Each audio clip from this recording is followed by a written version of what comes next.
going to open the Architectural Board review agenda for May 30th of 2023 and start with a roll call, please. All right, thank you. Chair Moore. Here. Vice Chair Six. Here. Board Member Anderson. Here. Board Member Black. Here.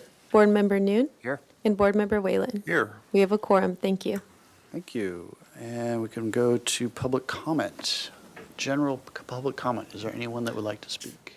All right, thank you, Chair Moore. I'll go ahead and start with in-person public comment. At this time, I haven't received any speaker slips, but if you do wish to speak, you can fill out a speaker slip by the back door. And seeing no one move to speak in person, I'll go ahead and move to virtual public comment. If you wish to speak on Zoom, you can go ahead and raise your hand, and then I will call on you. At this time, I do not see any hands raised on Zoom, and we did not receive any written general correspondence, so I'll pass that back to you, Chair Moore. Okay, we can go on to approval of the minutes for May 15th. Have those.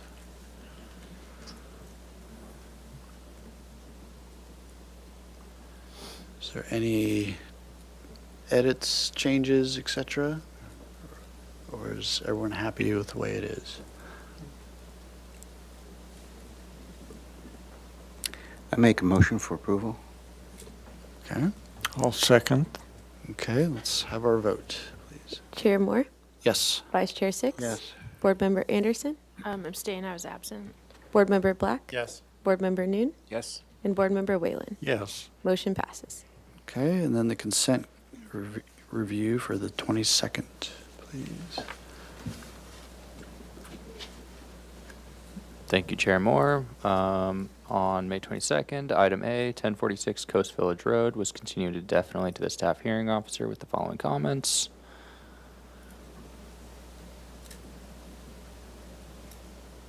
Item B, 3888 State Street, proposal to alter the existing entry canopy, received project design and final approval as submitted. And then item C, which was just a continued item from full board, that was a proposal for a two-story building with a four-car garage and a two-bedroom accessory dwelling unit on the second floor. That received final approval as submitted. And those were the only three items for May 22nd. Thank you. Okay, I'll make a motion to approve. A second. Okay. And any discussion? All right, let's take our vote. All right, Chair Moore. Yes. Vice Chair Six. Yes. Board Member Anderson. Yes. Board Member Black. Yes. Board Member Noon. Yes. Board Member Whalen. Yes. Motion passes. Okay, and then today's meeting.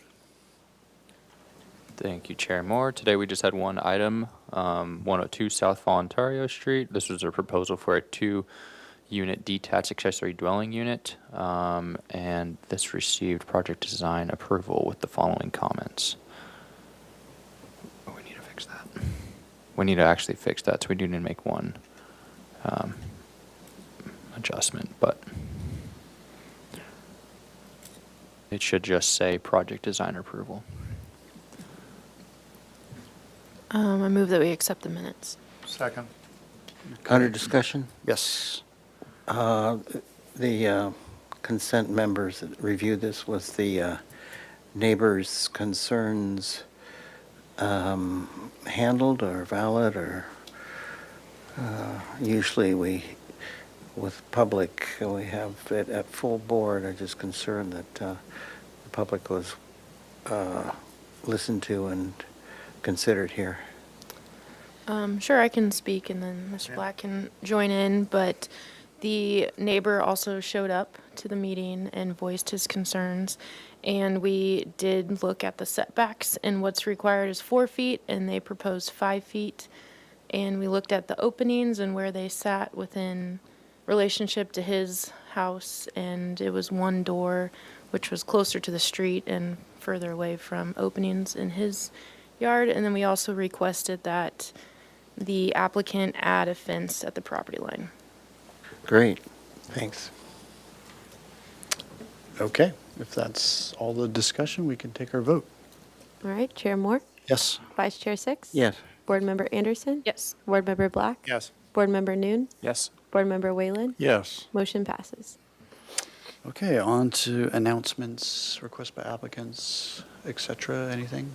Just a brief staff announcement. We will have, since the full board hearings going past 6 p.m. today. We will have time for a little dinner break as well. So we didn't schedule one in, but I would just like kind of make you aware of that as well. So 10, 15 minutes at a given point. So, yeah. Okay. Well, let's see how we're doing on time. Would that be a vegan salad or pizza? It's just 10 minutes. So. Okay, we'll see how we're doing on time, if we can squeeze that in efficiently. Let's do it. Okay. Any subcommittee reports? Okay. We can close general business and go on to item 1. This is a discussion item, the Santa Barbara Terminal Improvement Project presentation. And this is a presentation on the preferred conceptual design. Okay, welcome. If you could introduce yourselves. Good afternoon, board members. Thank you very much, Mr. Chair. My name is Jessica Metzger, and I'm a project planner with the airport, and will be giving this presentation. And our agenda today is to go over our team, the purpose of the project. We'll have some background on it, and then look at the plans themselves with you, and talk about our project schedule and the next steps, which will involve your board as well, and then have questions and comments. Great. So we've been allotted 25 minutes. So if you could reserve, I'd say 15 of those minutes for questions and comments, that would be great. Okay, I can do that, for sure. So just to give you introductions to the airport team, we have Chris Hester to my right. He's our airport director. And then we have Sarah Isa, who is our development manager. And then Brad Klingsing, who is our supervising engineer. We're the team working on the terminal improvement project.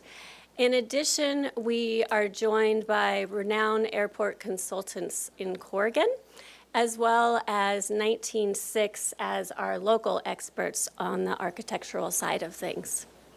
In November of 2022, we also came to your board and all of the design boards listed here asking for volunteers to do preliminary review of some concepts of the design. And I'd like to thank Mr. Whelan for his expertise in that matter and representing your board.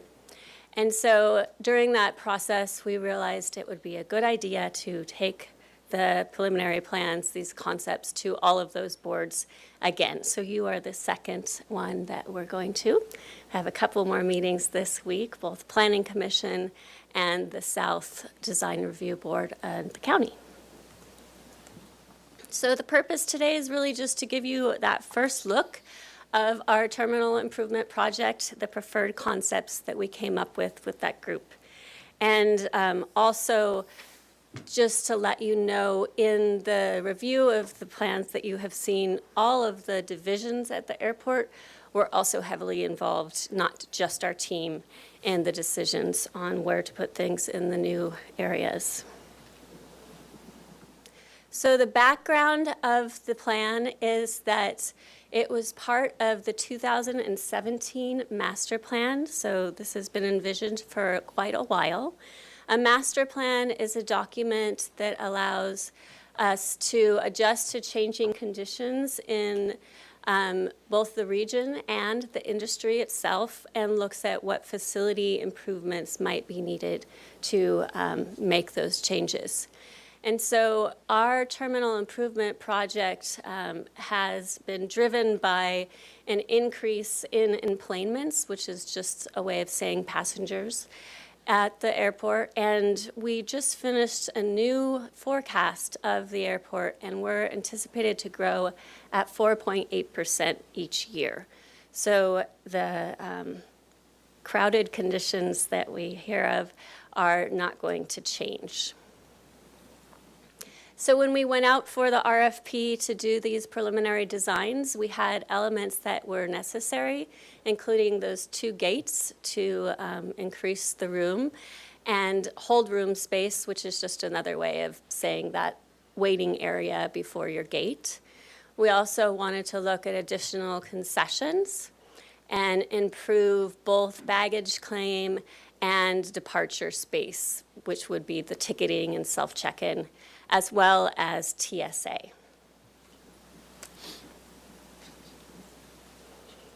So going over the site plan, this is level 1.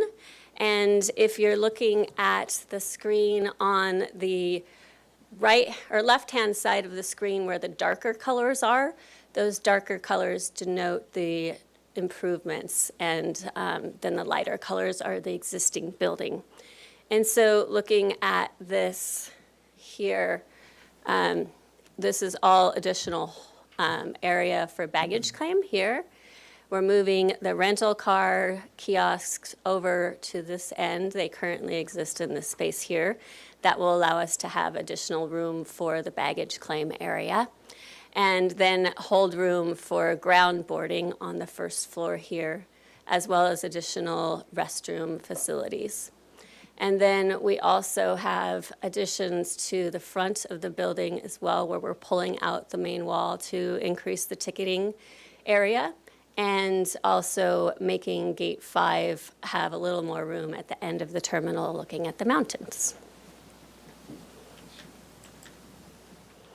And then this is the second level of the improvement project. Once again, the darker colors denote the new areas. And so this is all additional space for gates and for hold room in the teal colors here.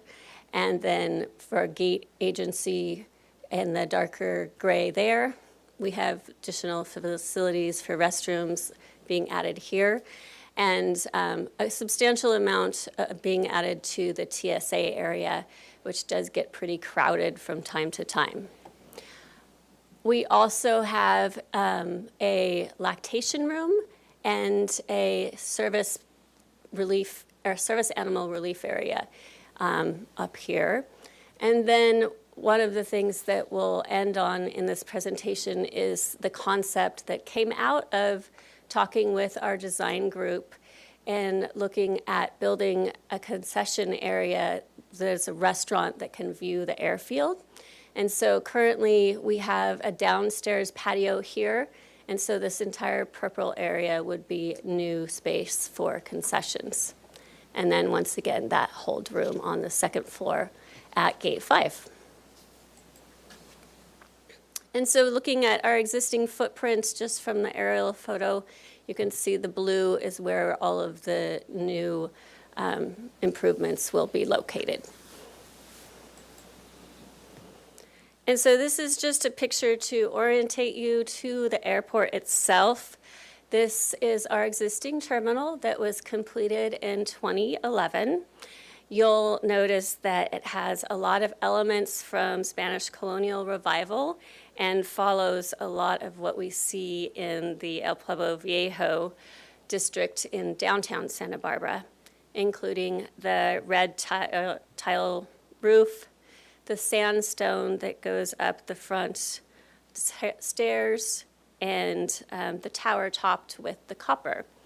Additionally, this parabolic arch in the front of the terminal is kind of the focal point for the terminal, and that was designed to mimic the nose of an airplane in the original designs. So this is the overview of the improvement project, and on the next slides we'll focus in and show you some of the elements in more detail, but I wanted to get that overall picture for you. So you'll see that the parabolic arch is still the focal point of the building, and that was very important to the design group to keep. And also that the simplicity that we see in the existing building in this area here was carried forward on the other side with the improvements. We had a couple designs that had some pretty flashy elements like a rotunda and whatnot, and those were quickly discarded by our group in favor of just keeping this building very simple. So the red denotes new portions of the building. So we have this pop-out for baggage claim, along with the large windows on the top of the screen. And those windows will hopefully help with the darkness that we kind of have in our baggage claim currently, and also just give more light and air to the experience in there. And the same with the pop-out for the check-in, just pulling that trellis structure out. But it will remain as the trellis, just pulled out from the main building a little more. And then we also have additional TSA space on the second floor where we have that pull-out. And just denotes that the rental car kiosks move down towards the south of the terminal. And so this is just further focused in, so you can see that the exit to the rental cars will still be on this side by the rental kiosks, and that new hold room space on the second floor will have those large windows to take in the views. And also that the TSA offices will have windows and light and air. Currently, they're kind of in the middle of the building with not a lot of nice view. And so this is from the air side of the terminal. And so you'll see that concession space that I talked about being pulled out here, and the additional hold room of gate 5 here. And then this is all the new improved area on this side. So we have the windows, we'll be able to capture the view of the new hold room on that side. And then mechanical and other equipment down below. And then there was debate over the size of these windows, both internally and with the design group. But our consultants decided that due to the busyness of the terminal right there in that area where all the baggage claim comes in and out in the trucks, that it wasn't a great view to put large windows in. So that's something that we'll be asking you when we come back for conceptual to get your feedback on. And so this is focused in on that new concession space, as well as the new kitchen area here and that lactation room and pet relief area here. And so we have about 50 to 60 spots for people to come to eat at this restaurant. And another reason of doing this concession space is that if you think about just getting 40 people out of the main terminal and into a restaurant, it further clears up the crowdedness that we feel currently in the terminal. And so we will be back before you for official concept review later this year, probably in early or late summer, since it's June tomorrow. And we'll be before City Council with the design development contract to get our designs to 30% in August of this year. And then we'll also be before Planning Commission somewhere in that time for our coastal development permit. So that's our schedule. And so the purpose today, like I started with, is just to give you a presentation, the first look at our terminal improvement project, Preferred Conceptual Design. And I'd be happy to take any questions that you may have or comments. Thank you. Okay, thank you. And we do need to open public comment for this item. All right, thank you, Chair Moore. I'll go ahead and start with in-person public comment. Just as a reminder, if anyone wishes to speak in person, you can fill out a speaker slip by the back door. At this time, I haven't received any speaker slips. And seeing no one move to speak, I'll go ahead and move to virtual public comment. If you wish to speak on Zoom, you can go ahead and raise your hand and I'll call on you. At this time, I don't see any hands raised on Zoom, and we did not receive any written correspondence for this item, so I'll turn it back over to you, Chair Moore. Okay, we can close public comment and go to questions. And I think it'd be helpful, are you looking for specific questions and comments? What would be most helpful for you today as far as scope?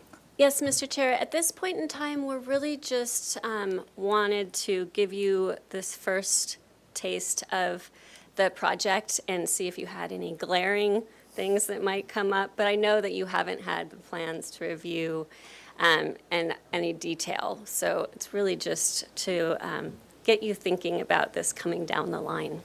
Okay. I can see Vice Chair Six itching to ask questions. Yeah, thank you, Mr. Chair. There's just a few minor architectural things, maybe it's not appropriate now, but one of the glaring things, and it wasn't in your presentation, but on the materials that were given online, that the future garage, there was an area that was colored in. It looked like it was booths and so forth in front of the garage. Is that going to be part of this phase, or was it just a coloring oops? Thank you, Mr. Six. It is not a coloring oops. We do plan additional parking on that side, the south side of the terminal. And it's happening in phases, but it will be surface at this point in time. Surface? Yes. And the diagram with the, was that a parking garage, that diagram that we saw, or? It's the outline of what could have been a parking garage, but can easily just be surface parking too. But ultimately, there'll be a garage there. At this point in time, we cannot say that it will or not. We don't have funding for it. Well, the reason I bring it up is it's probably time to bring it up. It seems, it's very tight. It's a very primitive footprint and so forth, and the finesse of the architecture. It just looks like there was no opportunity other than a box to have the beautiful modulations that the main terminal has. And I don't know whether it's site planning, whether that box or that footprint could move closer to the fence where the airport, there seems a lot of space between the security fence between the planing and the, there's only probably 20 feet between Moffett Road and the front of your box. It's just concerning me that your box for lack of a better have word, the site plan? boxing yourself into restrictions that would make it very challenging to do graceful, and it might be a different design. I guess to back up is the philosophy on that ultimate garage structure to be complementary with the undulations of the main building, or simply a utilitarian non-architecture. I'm just bringing these out because I'm concerned with this initial site planning, and what I see in the diagrams is, a limitation that you might be might look way in the future on. Okay, great. Thank you. Any other questions? Yes, Mr. Chair, one question. Ms. Metzger, I believe there's a little drawing convention that I'd like explained. You talked about expanding the baggage claim area out, and that translates to a second floor addition for the TSA screening. Well, there's a little quarter round arch with a column there. Now, it sort of appears and disappears in terms of the plane, and I was very confused whether that all gets moved out into the new plane or whether it remains, and how that's handled. It may just be a drawing convention error. Yes, Board Member Whelan, so you're talking about the parabolic arch itself? Well, there's a quarter parabolic arch that has a Doric column supporting it on the south end of, it's where you would exit from the existing car rental. And, well, I'd have to point to the drawing, but it's not clear where that is, whether it gets replaced or whether there's a line missing. If you look at the second floor plan, it gets subsumed. That is the first floor arch.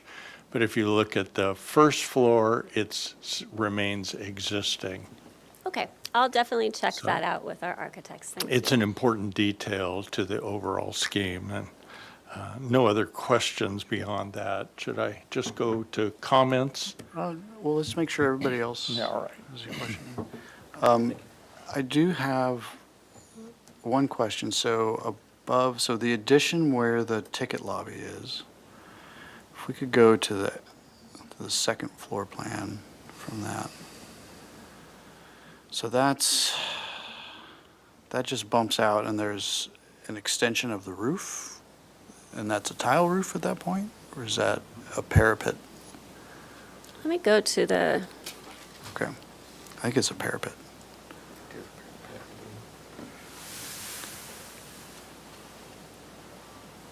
oh no, that's the wrong side, sorry. That's the airplane side.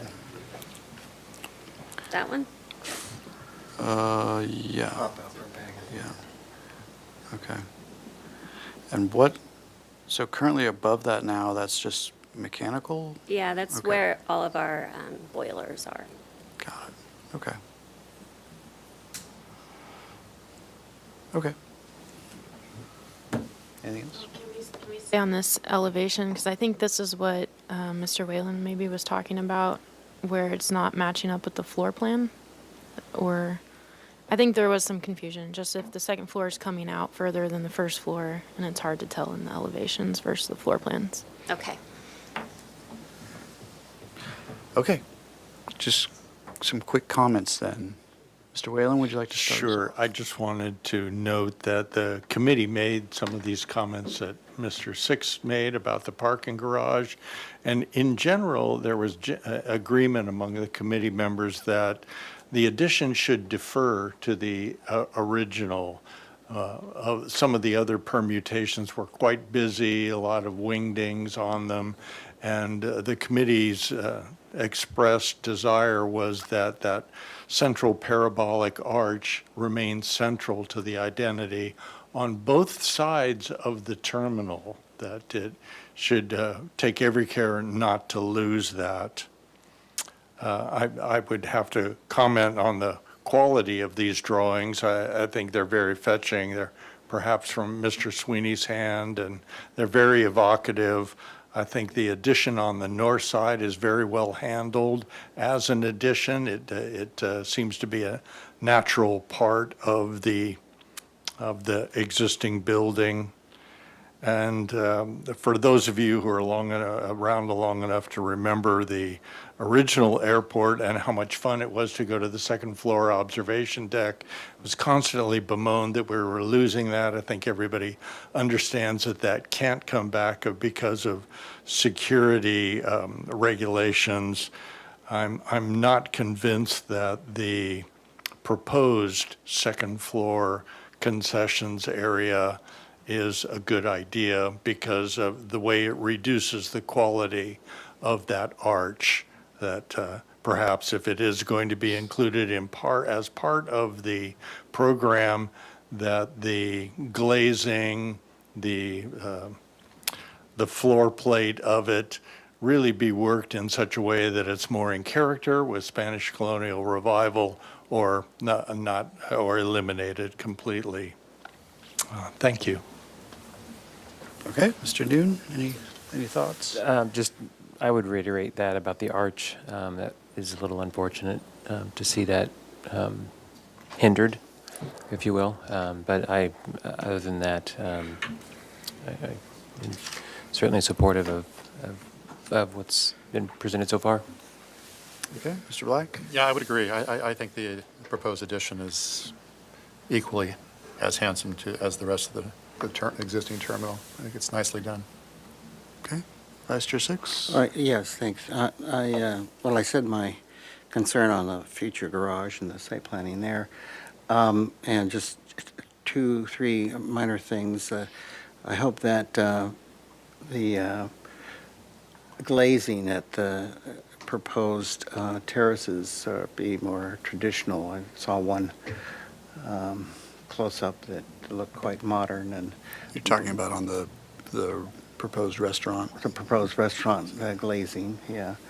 And, maybe there's more breakups out of the main sight line or finesses on the frame and so forth. And hopefully, even though it's in the back, that there is traditional finesse to the canopy of the loading dock. And just a minor, the left-hand side elevation of the front, it is simple, it's long and linear, but then at the very end, there's several drop downs as you go to the end, and it seems like just one simple drop down of that last box on the far right-hand side might be, it's just a little too, I love the finesse of the other side, but maybe there's a way to finesse and just do one drop down or whatever on that to balance it and not make it complex, but just read that that's the end and it's diminishing the volumes and the heights right there at the end. Okay. Ms. Anderson? No comments. Okay. I think I'm in line with Vice Chair Six. I think the elevations in general are really lovely. I do agree that this section from the TSA all the way down past the rental cars, that at least in elevation, this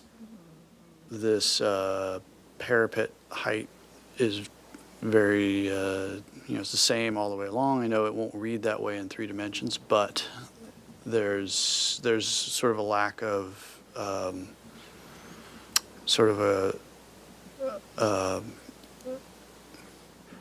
there needs to be some sort of little oddball element in there.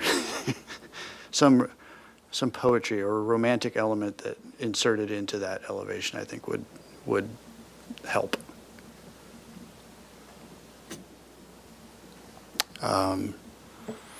Obviously, landscaping will be replaced in front of these areas because they'll be disturbed. So we're looking forward to seeing a robust landscape plan the next time. Okay. Anything else before we Can I end? just ask a quick question, just because I know the dog relief area, when it was sort of exterior, came before the consent calendar at one point, and there was some mention about how it would want to be integrated with this expansion, and I was just wondering, and I saw you did have some sort of relief, but it's interior? And is there going to be an exterior? I know it's just a site planning issue, but I was just curious as to whether that was still going to be addressed or not. Yes, Board Member Black, that project was put on hold because we realized that we needed to get through this planning. We shouldn't throw money at a spot and only use it for 3 years outside. We really need to have it inside due to FAA regulations. And so this is fixing both of those problems by having it on the second floor. I see. Thank you. I have one more question, Chair Moore. We saw smaller projects in the past. One was, I can't remember what, but it was a semi-temporary structure pulling out of the east end of the building. Does this bigger phase eliminate that, or will that still be there? Board Member, are you talking about another project that came before you? Yeah, you remember? Yeah. As I remember, it At the was, north end. yeah, north end modular buildings, yes. Yes, that's correct. That we were looking at a modular building off the north side about a little over a year ago. And so this proposed plan does not, will we integrate those additional office space that would be in that modular building? That is going to be part of one of the bump outs. Oh, so it will go away, or Yeah. it won't go forward. Right. Okay, got it. And then we had a very painful review of some security fencing and green screen between, and some need to refresh some landscaping in the parking lot coming out of the rental parking lot. Do you remember that review? Is that all part of that going away? Board Member 6, I think you're related to the Southfield redevelopment Yes. project. And that one is under permit. We have our coastal development permit on that. We should be breaking ground here in the next month. But then with the new parking surface and parking garage, all that will be go away also in the future? So as part of that master plan that we mentioned as well, there is a lot of redevelopment to be considered for that Southfield area. All right, thanks. Okay. Thank you very much. Thank you. All right.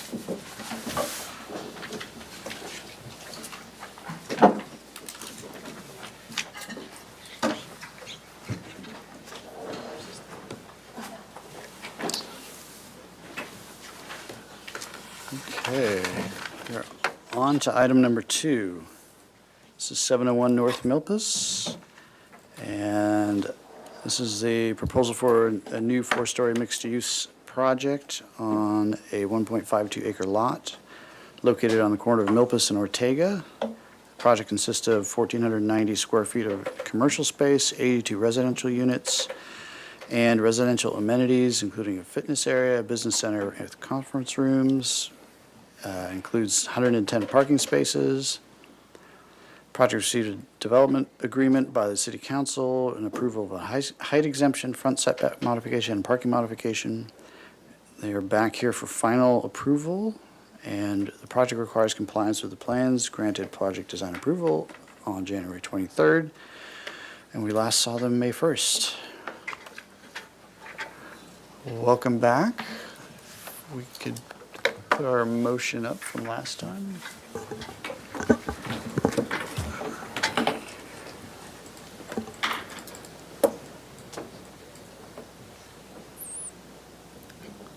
Okay.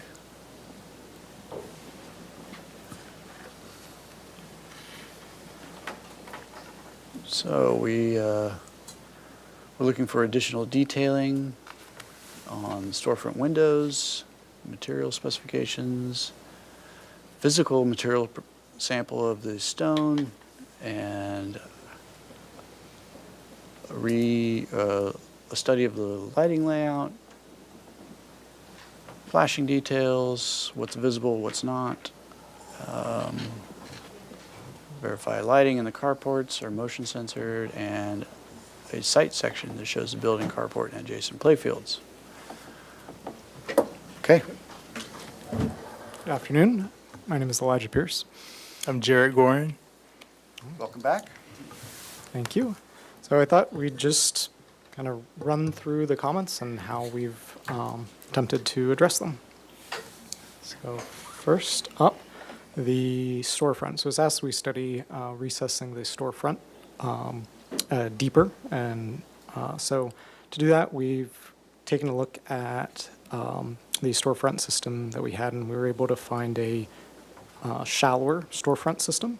I think we were at like 3 3/4 inch. Now we're a little tighter than that, so we have more room for.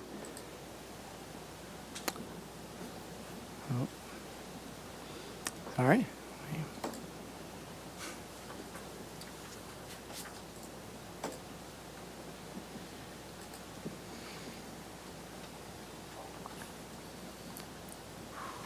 Attempting to zoom in for you. It's a little laggy. Yeah, it's probably a large file. It is. Let's just do the clicking method. Okay, so we found a tighter storefront system that still thermally broken, which we needed, pushed it back to the interior to align with the gyp on the inside, and so we can get a deeper recess. So that's kind of all our typical storefront details. Now have that same condition.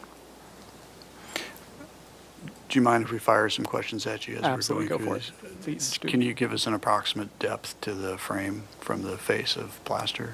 So, let me do a little math in my head real quick. It's 5.5, 6, 7. So it's just over 3 inches Okay. depth. Any other questions on this detail before we move on? No? Okay. Okay. Then wanted to look at the planters. So last time, if you remember, we had been proposing an El Dorado stone at the planters.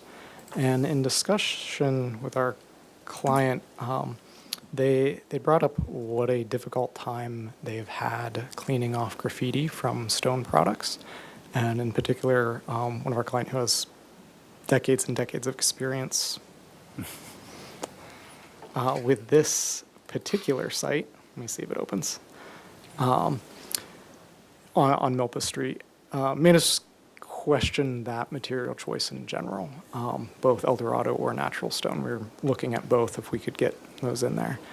What I'd like to show you.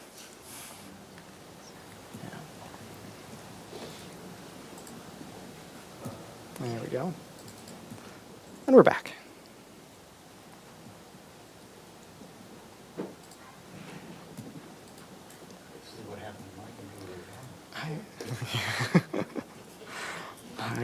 Yeah, 166 sheets. Gets a little hefty for these little computers. I'll donate some RAM to this computer. Yes. It could be time for an upgrade. Nope.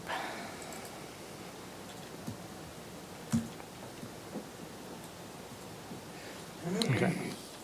So what we're proposing is actually a stucco condition with a tile cap.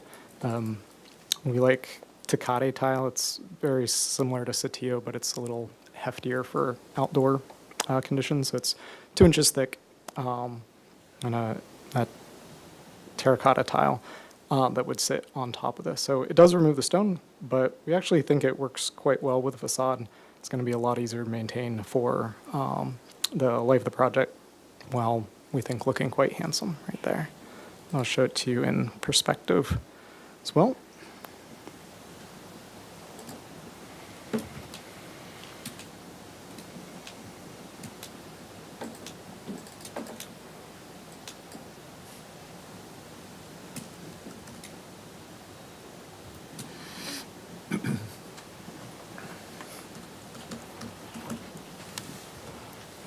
Is there a way that staff can do a reduction in file size on this?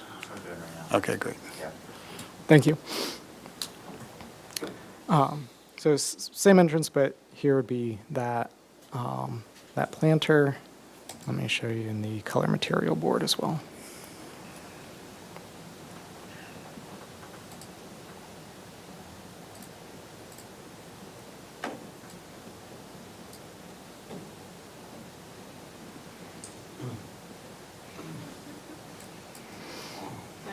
While he's doing that. Absolutely. Did you consider a different color plaster similar to sandstone?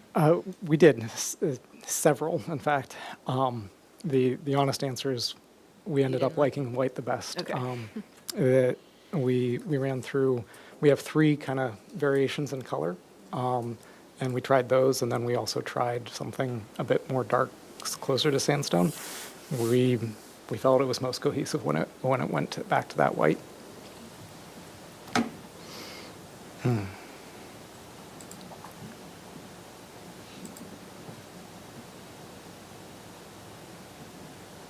Okay.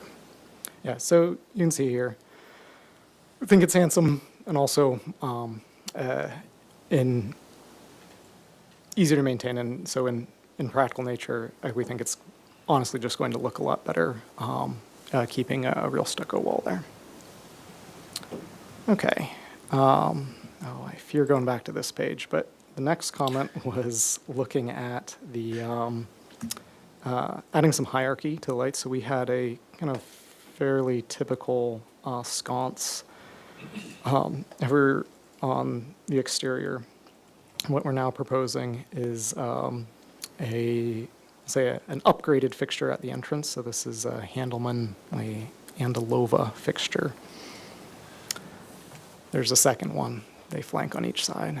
Or for the How tall are those? I have a detail of it, and you're asking the overall height. I want to say it's like 23 inches, but I have a detail that I can show you. Yeah. Well, I seemingly crashed everything now. Yeah, I'm trying to work on that reduced one, but this computer won't even do it, so. Okay. Should we take a Apologies to the applicant and to the board. Would it be best to do a 5-minute recess and we can restart this computer well and see if we can't get a reduced size? I will say after this one, none of the other ones involve fancy pages. They're just, black and white drawings. So I don't know if those will go better.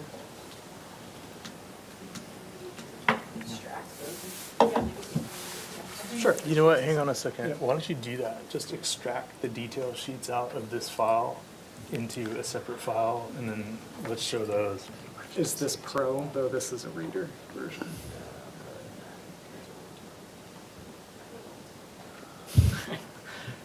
Yeah. Well, Reader's not gonna let us reduce the file size either. Yeah. But do you have the full version on your computer? Yeah. Extracting the sheet should be really fast. Yeah, I can give you what sheets we need. Yeah. Okay, let's take a 5-minute recess, Thank you. please, Thank you for your to do that.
reconvene our meeting.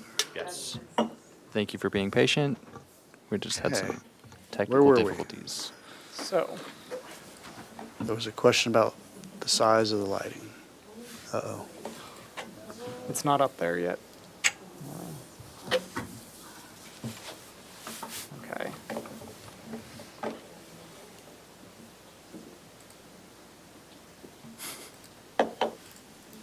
Ooh, still giving me a little lag, but we'll try. Height is 29 inches. Yeah. All right.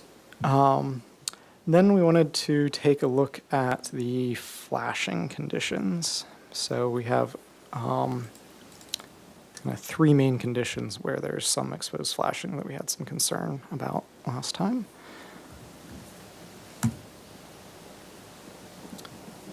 So first off at the bridge, so we studied trying to add basically a stucco curb here.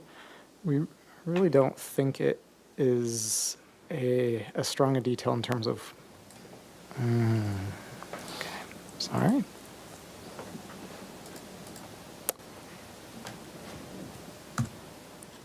In terms of waterproofing, so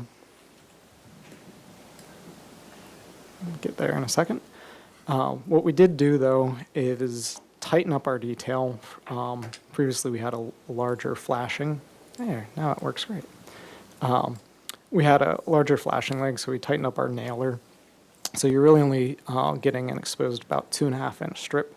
We also upped the gauge. It was 26 gauge before. It's a heavier gauge. So you've got a tighter, I'll say hardier, less wobbly, oil canny prone piece of flashing there. So you still do see some, but it's rather high up in the air. And I think we've done a lot to try to keep it clean and tight there. Then moving to the balcony edges. Before we leave this Yes, one. absolutely. Can you point out where on the elevation this Yes. one is? So let's look at.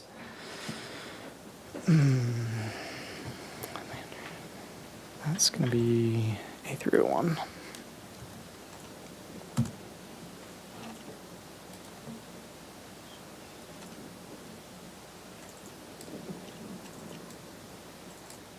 So it'd be right here.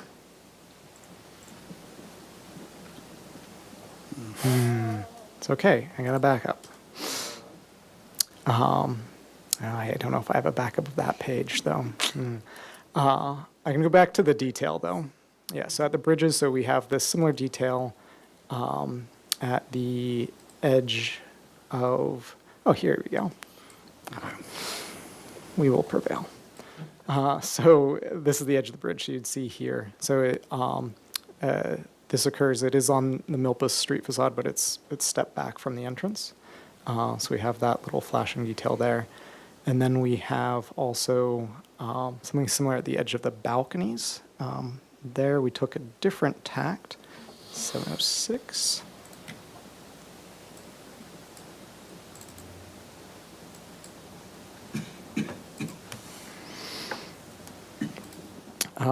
Basically, we hit it with a small 3-inch half-round gutter. That flashing still exists, but basically we're putting a little half-round gutter with a spout there. And then at the parapet cap,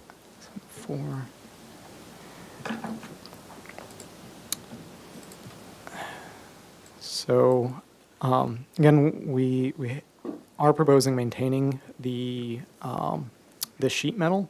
However, did want to note, one, we've upped the gauge to 20 gauge, but also what's different than this than a lot of parapet caps that you might see is we are showing a continuous cleat down here. So the bottom edge of the cap is tucked into something solid, which is screwed into the wood. So at least for me, what bothers me about some of these is you get a wavy line, and so particularly at certain times of day, you'll see a ugly cast shadow that's kind of wibbly wobbly. Here we can keep a kind of hard edge due to that cleat. So it's a more expensive detail, but I think it improves the the overall look of it. Okay. 11.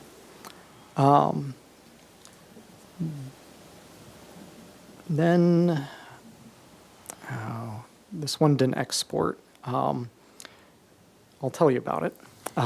Before you jump Yes, to that one, absolutely. sorry, the half-round gutter, is that a new detail? Correct. Previously, we just had the drip edge. So So these where are does the fully gutter- covered. Where's the gutter go? It has a spout on it, so Okay. that it literally drips off. So all of these balconies are fully covered, Mm-hmm. so they would only be experiencing occasional driven rain, Mm-hmm. and so rather than drip off, this basically gets it a little further from the building. So it covers the flashing, but also gives us a little more insurance from getting some staining on that stucco fascia of the balcony.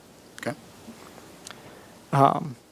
So I'll try to pull it up at the end, but there was a question about the lights in the garage. So we just confirmed they are on motion sensors and photocells, all of them. So they're mounted to the back wall, but above the height of the opening. Let me see. Yes. Let me see here. So they're here, and on the electrical plans, it's now clearly identified on each one that it's on a motion sensor as well. So these won't be running constantly. Is there something driving that particular height? We wanted it to be out of the direct range of the opening. In some of these, there will be lifts, and we want to keep it kind of out of the way of lifts. That's why we didn't mount it to the ceiling. That's why it's wall mounted. Okay. Could it be going the other direction? Could be mounted on the inside face of the opening? The way we have some of the operation or the kind of entrances to it, in some of the locations, I think we might be able to, but not all of them in there. Okay. All right. Then, last but not least, we had been asked to take a section through the site to take a look at the carports. So just wanted to lay out, this is the junior high. These are the junior high's existing solar panels. They're set back, and then we have ours.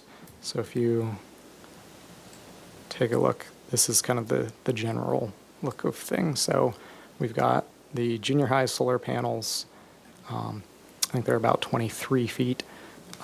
We've got our fence, our screening, and then the more kind of residential scale solar here.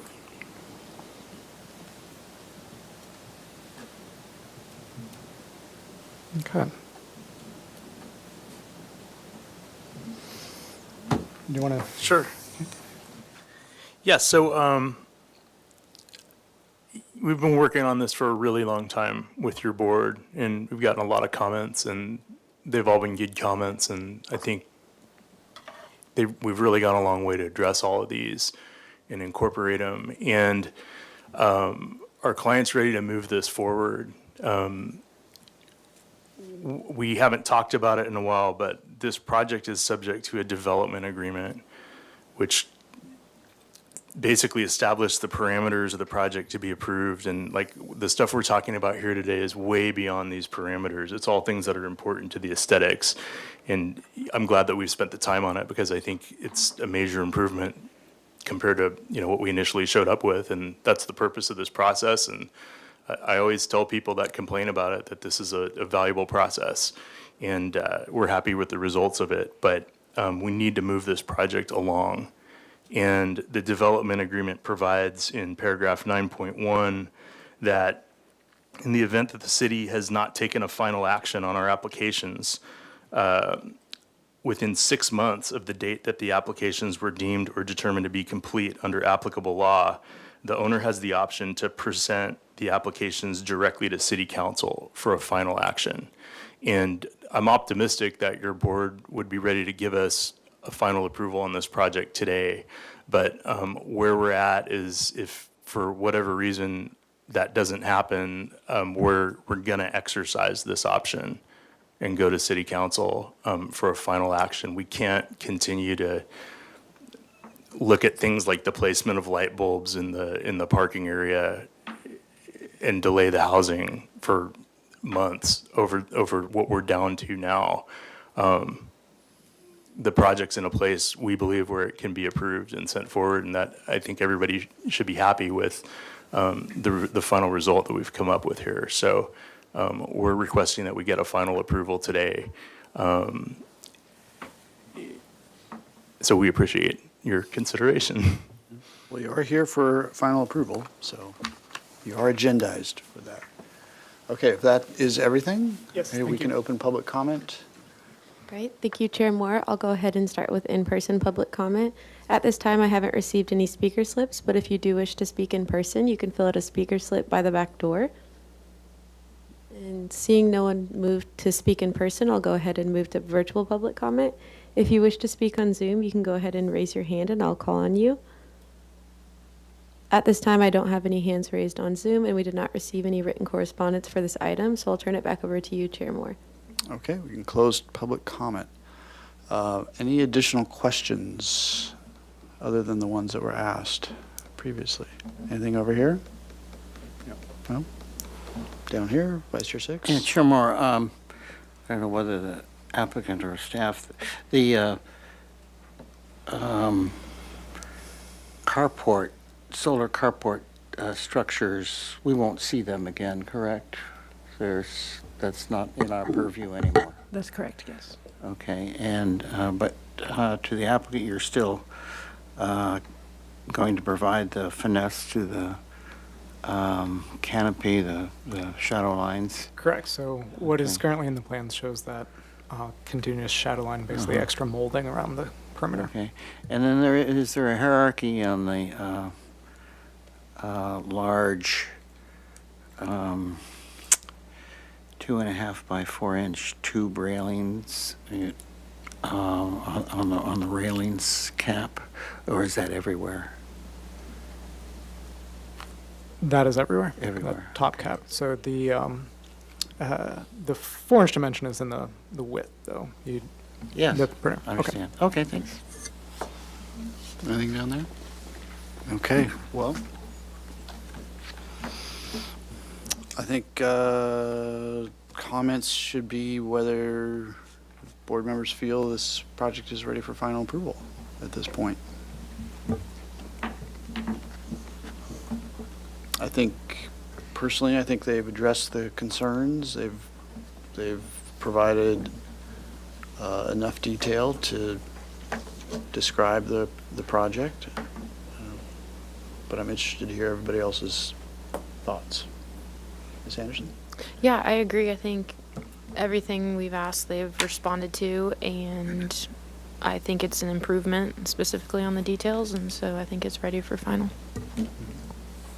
Vice Chair Six? Well, my voting record shows that, I have issues with the overall mass, book, and scale, and I voted no on many occasions in the project design approval phase. But I will behave. It's ready for final, and I'll behave myself here with a positive yes, that it is in conformance. That the final drawings are in conformance, significant conformance with the design approval package, and that I can't hold this up for minutia, so that's not fair and not part of our, it's not fair. So I will be voting yes. Okay. Mr. Whalen? I think it's ready for final approval. Thank you. Okay. Mr. Noon? No additional comments. I agree. Mr. Black? Yeah, I would agree. The only thing I would point out, though, is these raised planters at the front. You've shown those as stone from day one. This is the first time that I've seen them as stucco. So I just think you're sort of losing a certain amount of richness to the front elevation, if you will. And there's not that much of it, so I don't really buy into, from a maintenance perspective, that you shouldn't do it. If that was the case, we wouldn't have, Santa Barbara stone planters anywhere. So I just, I'll support the project, but I would say I'm disappointed that you're going down that road, since we haven't seen it before until today.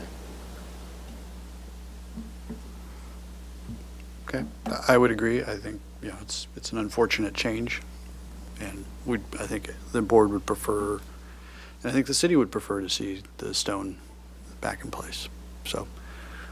I mean, there are, obviously you're aware of this, there are, anti-graffiti coatings and stuff you can put on stone, and again, there's not that much of it, so I think, I don't buy into the reasoning, so I just had to say that. Fair enough.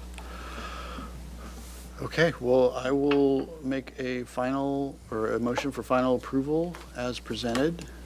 With the following comments: that the board appreciates the applicant's attention to the detailing and the presentation of the detailing. If the applicant desires, the board would prefer that the street-facing water line or lower planter detail would be in sandstone.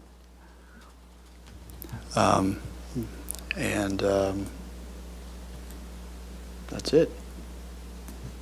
Second. Okay, any discussion? Okay. And I'll just point out too, if in fact you decide you will go to stone, I would prefer, or I would prefer genuine stone and not Eldorado. Can you turn on your, Oh, I'm sorry. That the stone, if used, would be real sandstone. Okay, now it's at the applicant's discretion to consider that. Okay, do we need to include any other information with our motion? Okay, then we can take our vote. All right, Chair Moore, Yes. Vice Chair Six. Yes.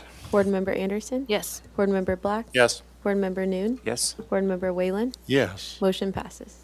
Okay, thank you very much. Thanks, guys. Okay.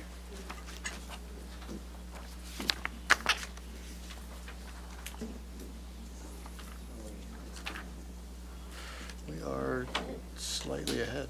We're about 10 minutes ahead. We do not have our applicant, so thanks again. All right.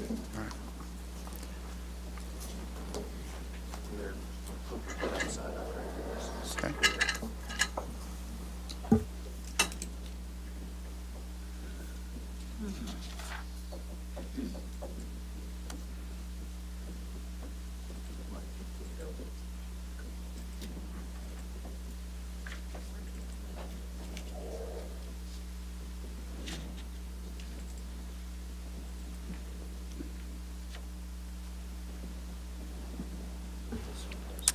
Okay, we are on to item 3.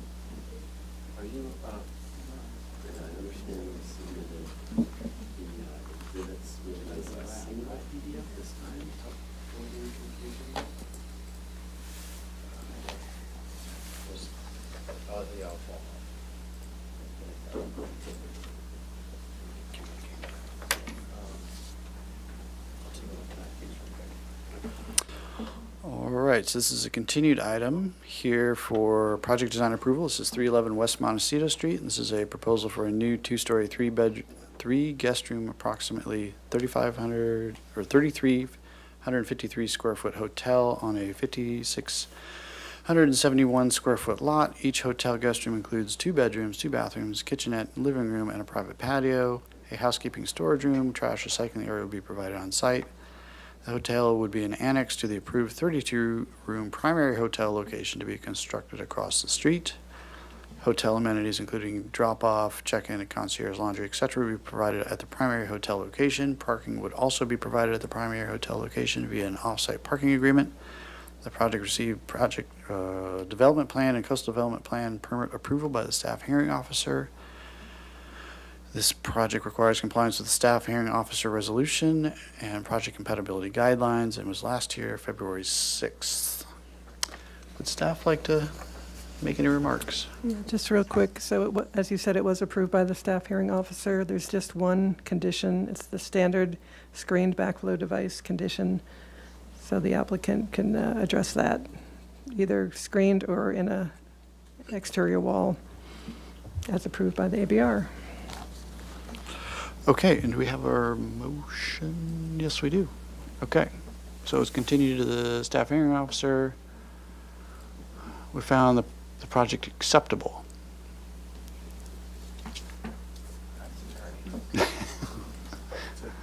Okay, I remember there being more. I watched the video. I remember there being more to it, but I guess that was the motion. All right. At any rate, welcome back. Thank you so much. Board members, my name is Noah Greer. I'm here with On Design Architects, and I will try to fly through this project. We've been here a couple times. The last time we were here, I believe not all the board members were here. I'm here to essentially make sure we're on the right track. Would love to get PDA and then launch into the details for the project.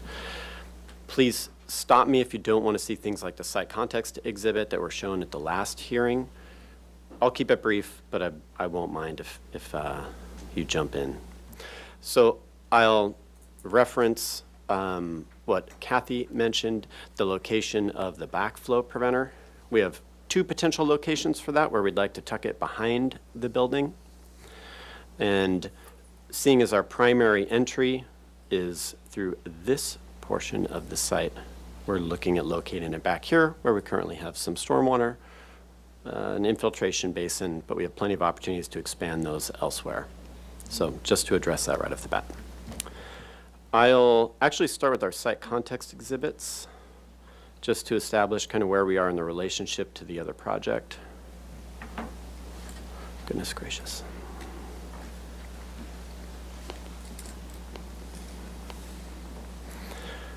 Okay. And you can be brief with this. Great, okay.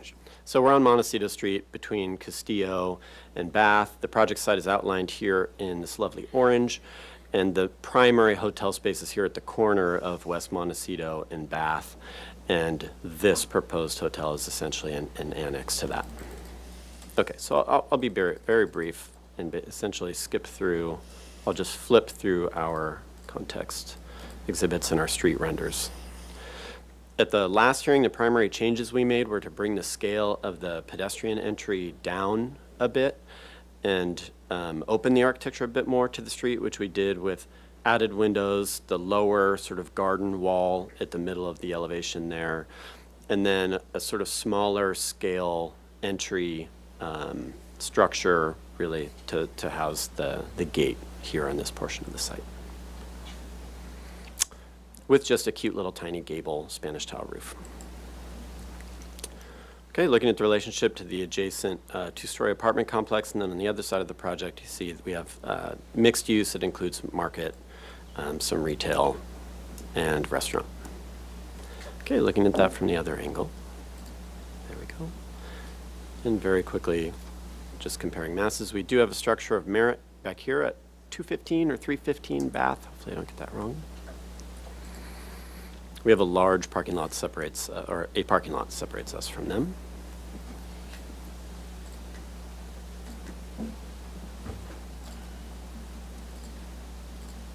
Okay, I'll just fly back to our elevations.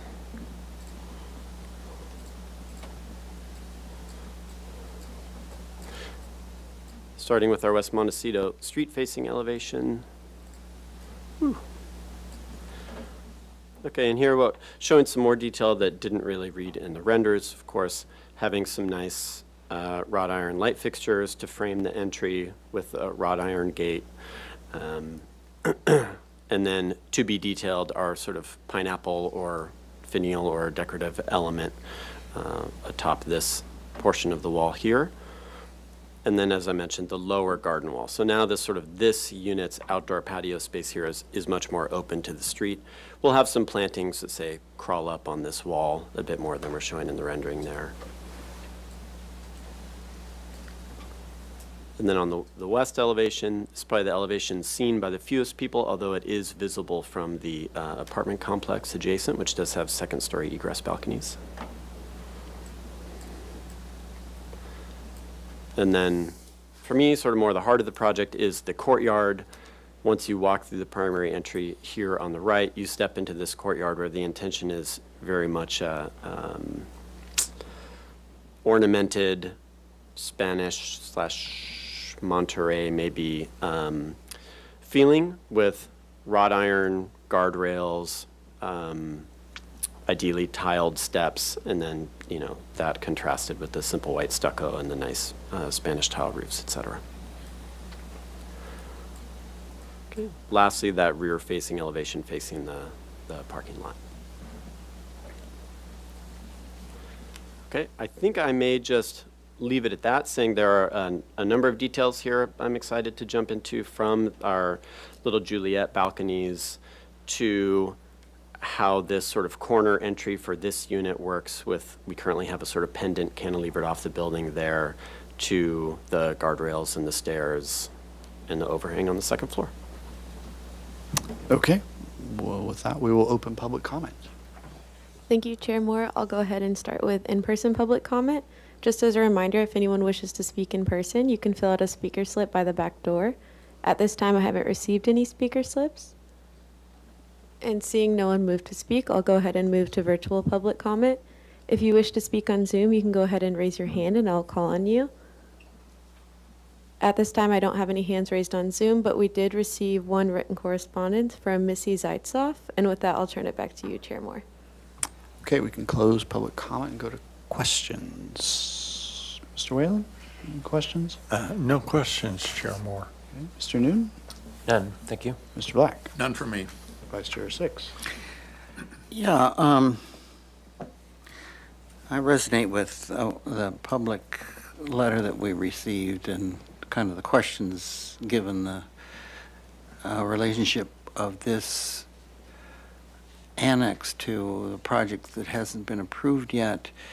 And, the architecture's fine and so forth, but should we, and this is a question to staff, should we condition our approval upon the understanding that this is an annex and that the project that it's supporting is yet to be approved, or any language that would,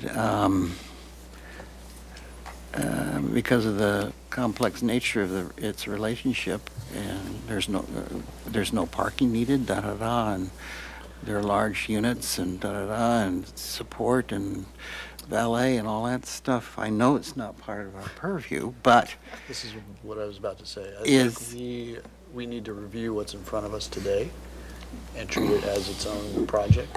And so we shouldn't have a little language that says, based on our understanding of how this is going to be used, that the project is fine.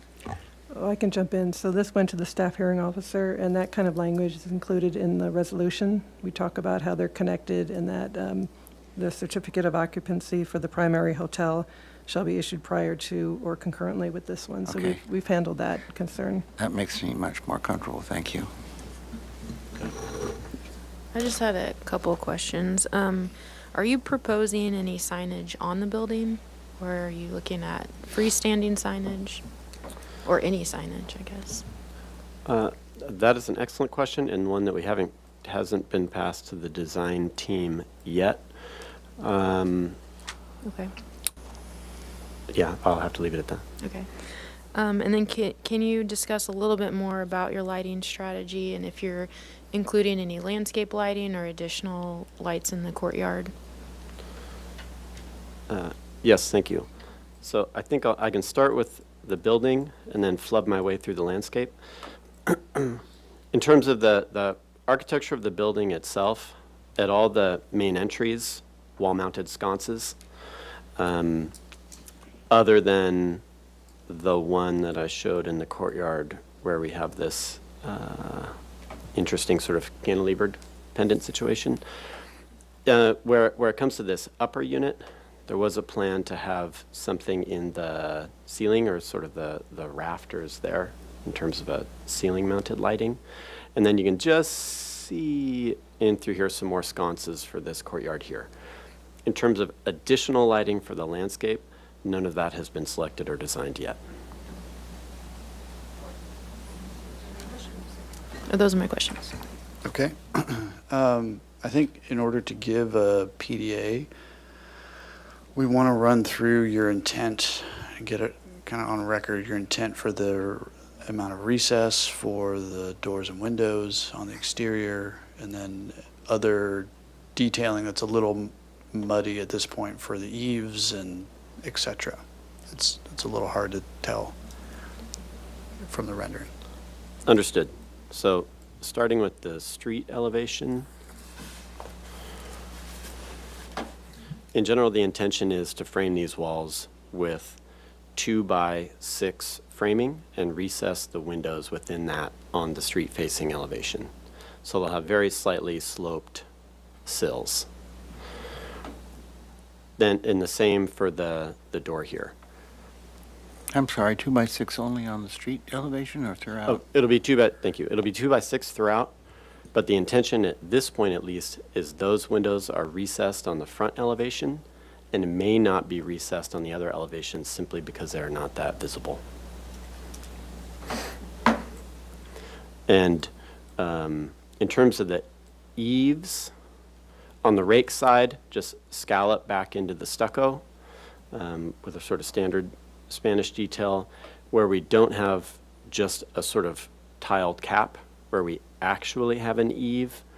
That would be, let's call it a 3-foot overhang where we just smooth the stucco out to that overhang to catch the tiles. And then, of course, we'll have gutters where we have gutters. So sorry, a 3-foot. Oh, no, I'm sorry. I misspoke. A 3-inch. A 3-inch overhang. Thank you. That's a lot of Thank plastic. you. Yeah. Okay. And please remind me if I forgot anything specific, otherwise you asked for. Okay. So if you go to your favorite elevation, Mm-hmm. for instance, you're showing the entrance to that front unit on the ground floor. There's that door in that rounded-ish element. You're showing it recessed pretty deeply in that opening. And then okay. Is that accurate, or is that just a function of? Yeah, I can show it in plan. It's a detail that On Design has done before at least once. It created quite an interesting entry despite the sort of simplicity of it. It is just a right angle, and this is just a chamfered wall behind it. And then the stucco itself is sort of scalloped up where you have the cantilever, and then it gives you this a sort of, interesting semi-covered entry, and that coupled with the pendant creates, a sense of entry, let's say, for that unit. Okay. And then as you go up the stair, that railing is metal? Yes, at this point, we're planning for that, all the railing to be wrought iron. Okay. And likely the mechanical equipment will be where? It will likely be tucked to the rear of the site. We will probably, handle this with mini heat pumps, mini split systems. That'll be artfully arranged. I'll be honest, with location TBD, we typically do our best to avoid any sort of windows, et cetera. We currently have what's shown as a pathway here, but it's really little more than a maintenance pathway. So in all likelihood, we'd look at siting those through here or potentially around the corner if we can avoid them being visible from the units. Okay. And then there's no front door on the main entrance off the street? Just, you just walk through, there's no gate? There will be a gate, yeah, and that will be detailed, details to come. The intention now is that it's a wrought iron gate consistent with the style of the wrought iron railing. Okay. And in all likelihood, it'll probably have a card-controlled entry where you get your card in the lobby. Okay, any other questions? I have a follow-up question. Can you go to the roof plan? I do. And how tall is that parapet? Because there's one section of flat roof, correct? Oh, it's for solar. Yeah, we have a couple sections of flat roof. We have a little bit of flat roof here over the, let's call it utility room. We have a section of flat roof here, and then flat roof off at this corner as well. In this set, I believe I included one section, two sections, neither of which captures our flat roof there, but even looking at the elevation, I can probably eyeball the height of that. Thanks.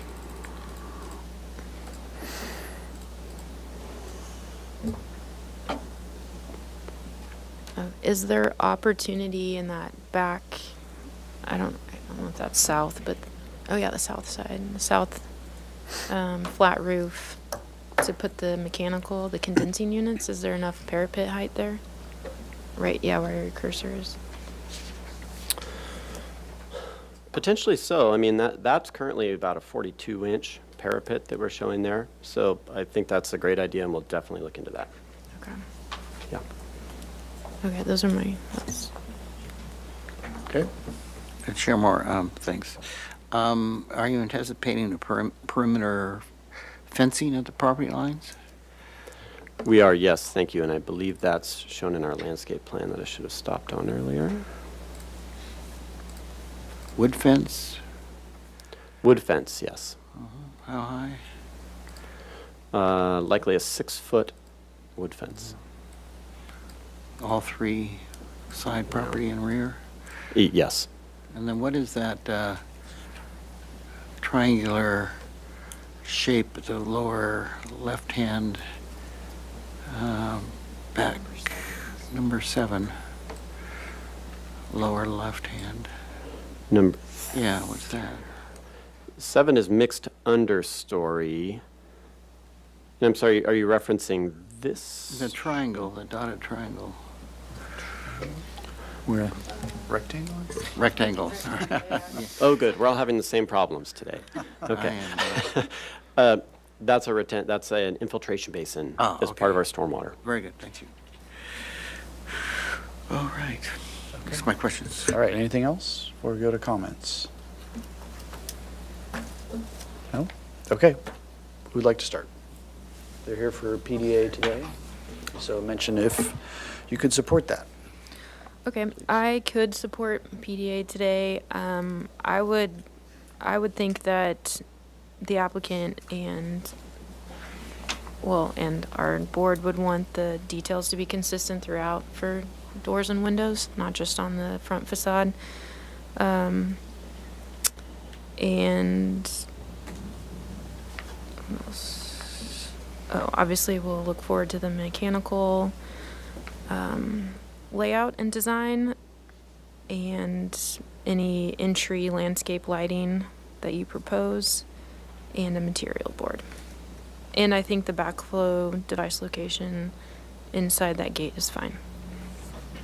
Okay, Vice Chair 6? Yeah, I think it's ready for PDA. I think that given the nature of the project and the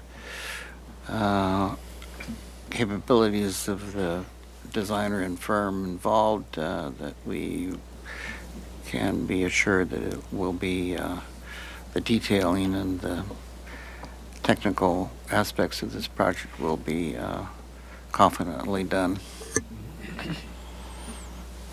Mr. Black? I'd agree with those comments. I think it's ready for PDA. Okay. Mr. Noon? Nothing additional. I also agree. Okay, Mr. Whalen? Yes, I also agree it's ready for project design approval. It's an admirable little design that fits well into the neighborhood and develops the overall character of Santa Barbara. Okay, I would agree. My comments would be similar to Ms. Anderson's. The detailing needs to be consistent throughout, thoughtful and consistent with the style of architecture proposed, regardless if it's visible from the street or not. Who would like to make a motion?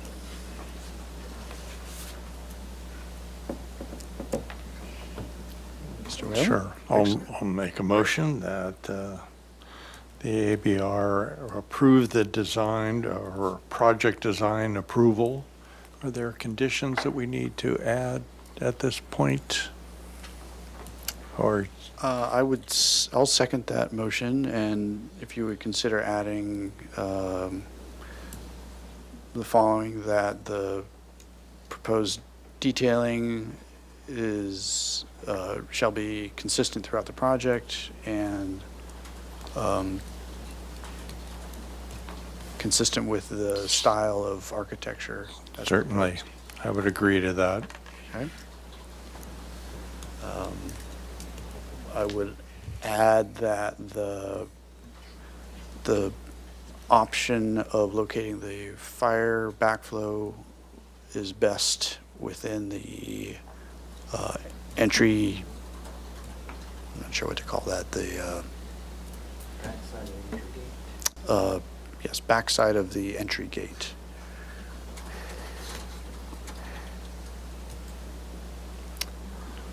Anything else? The backside being the inside? The interior. Inside the entry, right.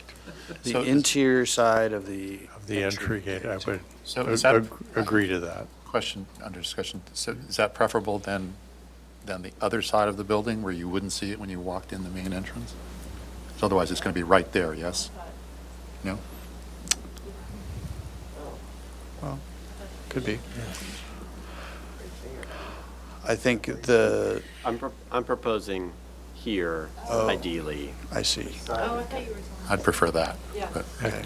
Very good. The only drawback to that under discussion is that would preclude some landscape screening along that property line, as opposed to this, which is a commercial space. But you can get more vertical landscaping. what are the dimensions of those two planters, just out of curiosity? Oh, gosh, I don't remember off the top of my head, but they're not huge. It's a 30-inch planter, probably. At the entrance? Yeah, looking at the west side there, the non-main entrance. Oh. So maybe 3 feet at the main entry. And, there's Chairman? potential. Okay, well, let's do this. Let's ask the applicant to study those locations and return with a suitable landscape plan to hide the backflow preventer. Agreed. Okay. Anything else to add? Ms. Anderson, you had some thoughts about the mechanical?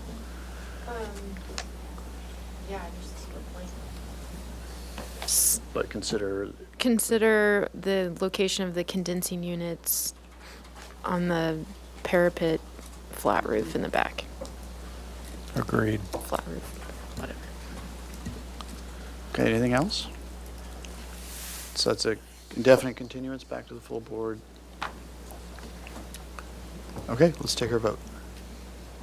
Chair Moore? Yes. Vice Chair Six? Yes. Board Member Anderson? Yes. Board Member Black? Yes. Board Member Noon? This is PDA, correct? Yeah.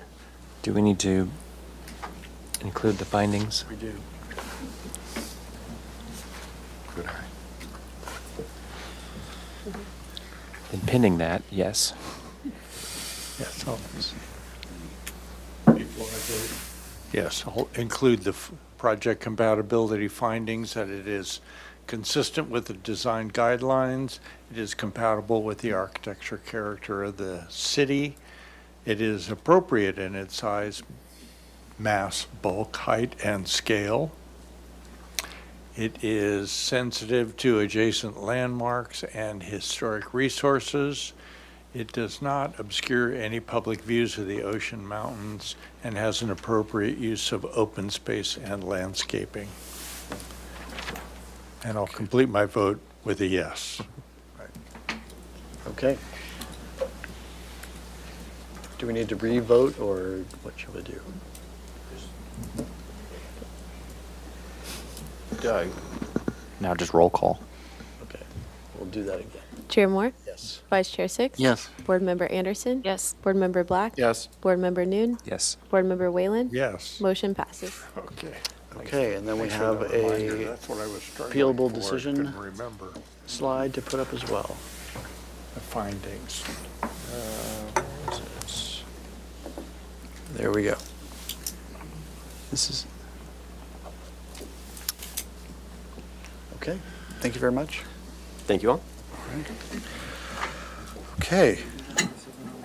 No, that was a final approval. We already did it for PDA. Thank you, yeah. Okay, so the next item isn't on until 5:20. Why is that? So the earliest we can hear the next item is 5:05, and I suggest we take a recess until 5:05 p.m. And, Let's do that. okay. Yes, so the board will reconvene at 5:05 p.m. Thank you.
reconvene the May 30th full board architectural board review. Okay, we're on to item 4, which is 917 East Yananali. This is a continued item here for project design approval. We have the applicant team here. Come on up. Okay, this is a proposal for 2 apartments over a 4-space carport, new permeable pavers, 3 new long-term bike parking spaces, and new trash enclosure. Proposal includes converting the existing 2-bedroom, single-family residence into a 3-bedroom residence and also abates violations. PDA is requested and requires compliance with the project compatibility guidelines. And it was last year, April 17th. Welcome back. We have our minutes from the previous.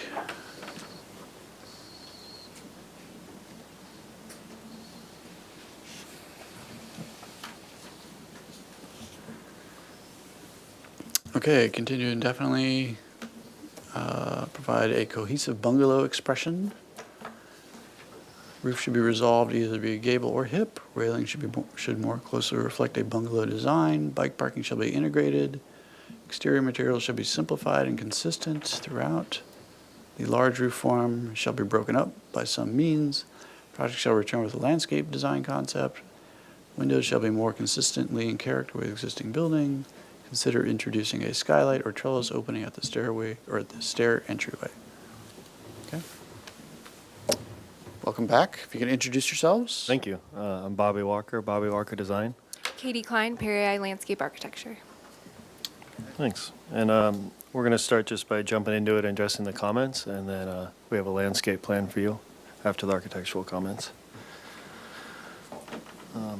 I'll start by taking a look at the elevations to discuss some of the updates. One of the items, the first item, was to provide a cohesive bungalow expression. So we got rid of the plaster at the base and updated the detailing to match more cohesively with the front house. So siding on all elevations, vent and window detailing matching the front house, slope roof matching the front house. With this, we also updated the roof form to break it up a little bit more, and then also added massing out here on the corners, and that there were 2 reasons for that. One, to help the building feel more grounded, as well as working with the structural engineer to provide required shear in the building at that point. One of the comments was addressing, we had a hip roof over here, so we just gone consistently with gable. And on the rear elevation, we have added a window for the living room. I don't know if that was in the minutes, but that was one of the comments to provide more light into the unit. And we've continued, and also we've taken out all the sliding windows and put in single hung windows.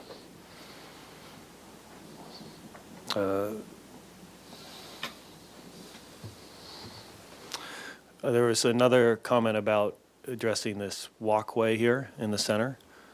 And so previously the roof had extended out all the way in the back as well as on the carport side. So instead of adding a skylight, reduce the roof there so it's open to above where you land and enter the units, as well as more light and less massing here at the front of the building. And then regarding the railings, instead of matching the front railings exactly, and doing maybe more like a picket or kind of X-style railing, we were looking at the site plan and attempting to provide privacy, both from the neighbor over here as well as this unit in the front, what would be their private backyard. So we went with previously we had a metal railing design, so we went with a wood railing design that would be 2x6s with kind of a 1/2-inch reveal, so that you get that sort of privacy, at least up to the guardrail height. And I think while we're talking about privacy, I can probably hand it over to Katie to talk about the landscape plan. All right, the front is existing to remain, all of that. If you have any questions on that, I can walk you through it. But all of that is existing to remain, except we are upgrading. There's a chain link fence that we want to do, just a nice wood fence in the front. And then also along the west side, have a little, make that kind of more of a patio space for the renter in there. You can see it's surrounded in red right there. And then there's existing gravel, so we're just using existing gravel in the back, the same type of gravel, California Gold. The green areas are just new water-wise planting. The main thing we did here is we looked at privacy. So the trees are placed where there is decks, and then also looking at the neighboring properties to kind of create that privacy. And we have two options currently, an olive tree or a Brisbane box. Currently on site, the northwest, there's an avocado tree, and then I have shown there's Brisbane box trees also. It's Trader Joe's parking lot right there, so I just wanted to show the context of the privacy around the property. In the back there, there's also existing vines we're protecting, and then on the east side, there's an existing wood fence that's remaining, and we're just gonna add some vines there, and then on the west side, we're doing a hedge through there to create privacy. We're doing permeable pavers where there's no overhang, and then in the back is just open yard. We're leaving it as mulch, so it just can be flexible space. The renters could do raised beds or play equipment. We just want to leave it open at this time. Happy to answer any questions. Okay. Anything else? I did fail to mention the bike enclosure area that we integrated into the actual building structure below the deck.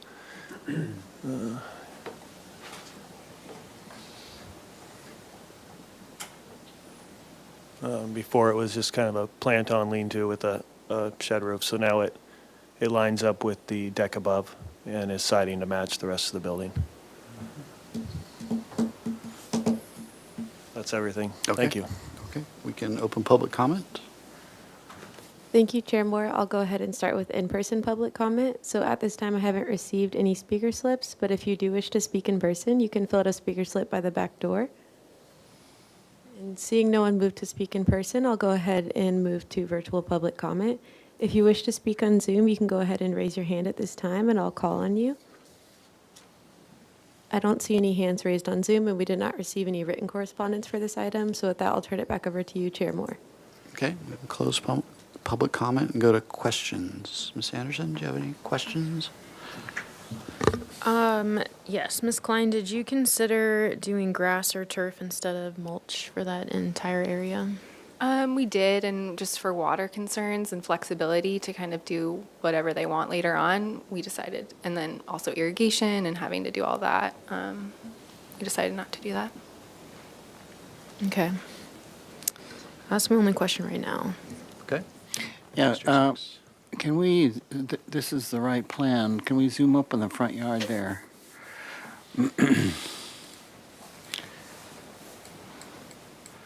So you're introducing a new fence, correct?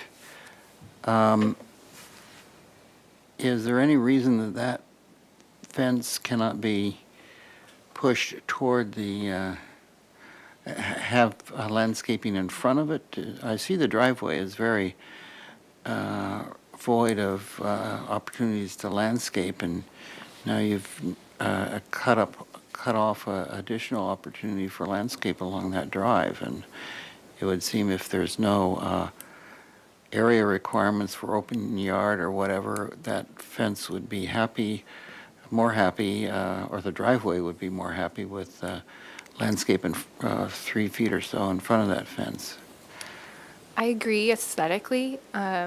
There's an existing chain link fence though at the front of the property that we're keeping that's a hedge has like grown into it. So then it wouldn't be, we'd have to adjust that as well, and it wouldn't be completely fenced off. The goal is to have it completely fenced off for a dog. I understand, but it could be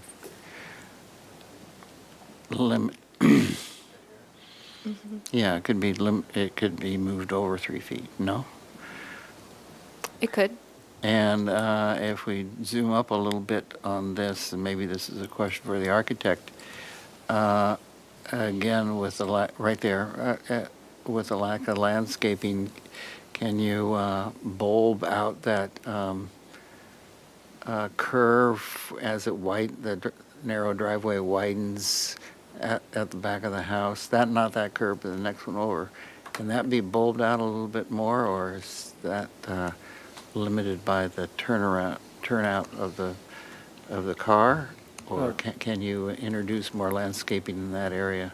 Yeah, my understanding is this is limited by the car. That's why we have to have this low 6-inch curb, and then we have shown like low landscaping here, so a car could technically kind of back over it. I mean, as it goes out? Mm-hmm. Okay.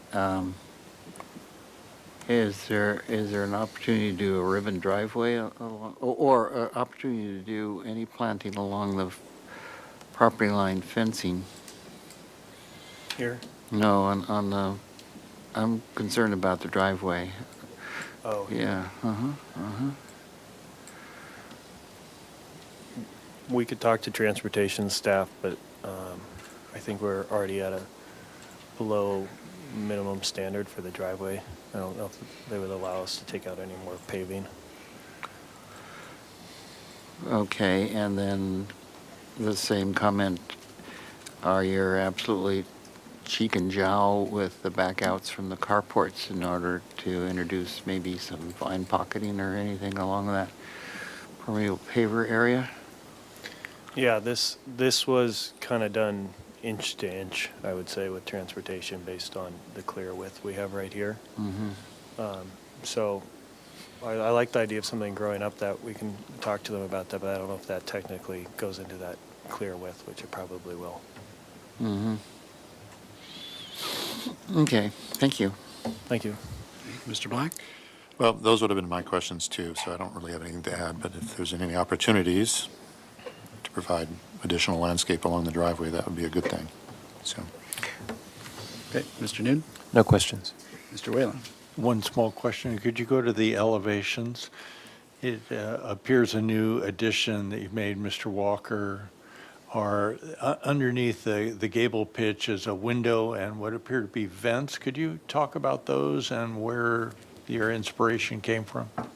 That the inspiration for that came from the existing house in the front. It has the same detailing at the gable. Do you have a photograph of that? Yeah, I should here. Very good. And does the window actually light an attic space, or it's just a false window? Here in this house, it's just No, a false in window. your Oh, proposed work. right now, it's just a false window. All right, thank you. That's all I have. Okay, if we could go back to the elevation sheet. The previous elevation. So in the southwest elevation, so you come up the stairs and you're under cover of that gable end that's sort of emerging from that. Okay. But that doesn't happen until kind of further back because the two volumes are proud of that. Okay.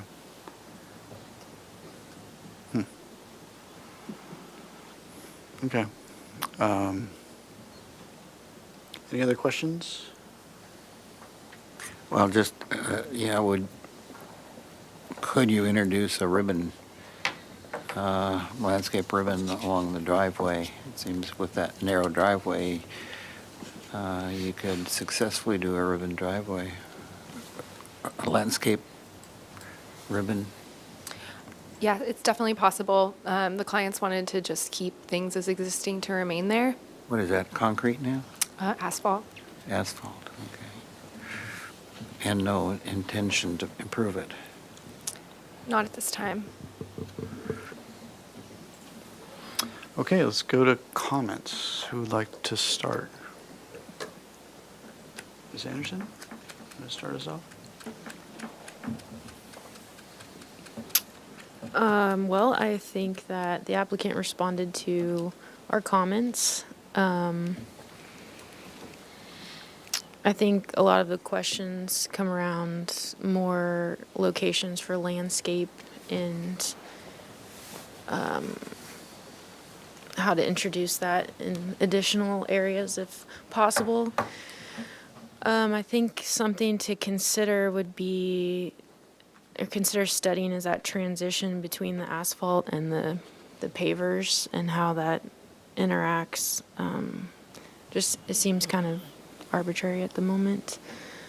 And I think, like Board Member Vice Chair Six said, maybe a pocket where you have your entry stairs are, across from that, a pocket at the fence might be possible, maybe not. I guess we have to see the turning radiuses.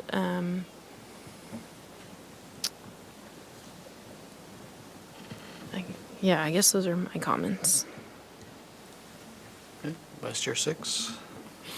I think, the comment would be to find opportunities for more landscaping along the drive and the property line opposite the back out of the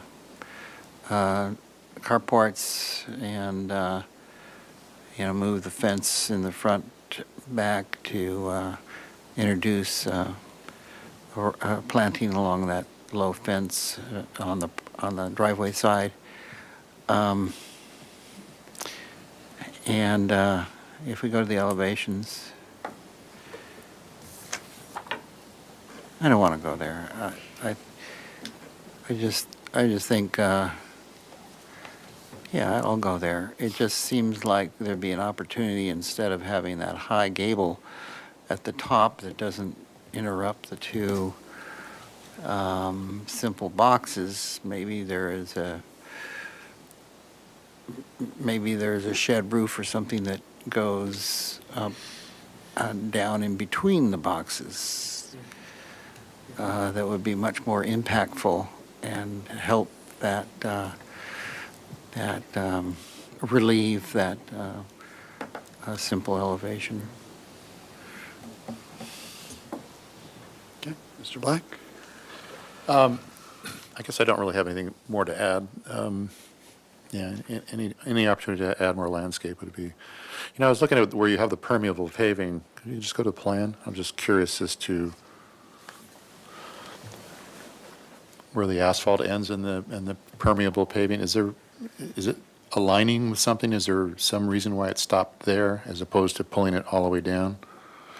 I mean, so the full width of the parking This is area? where it is existing on site.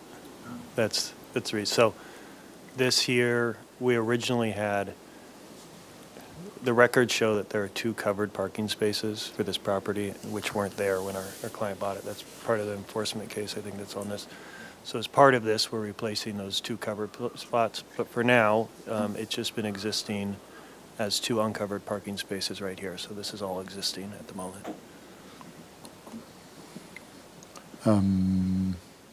Well, it's not like it can be seen from the public way, so I guess it really doesn't matter that much. but- Can I add something?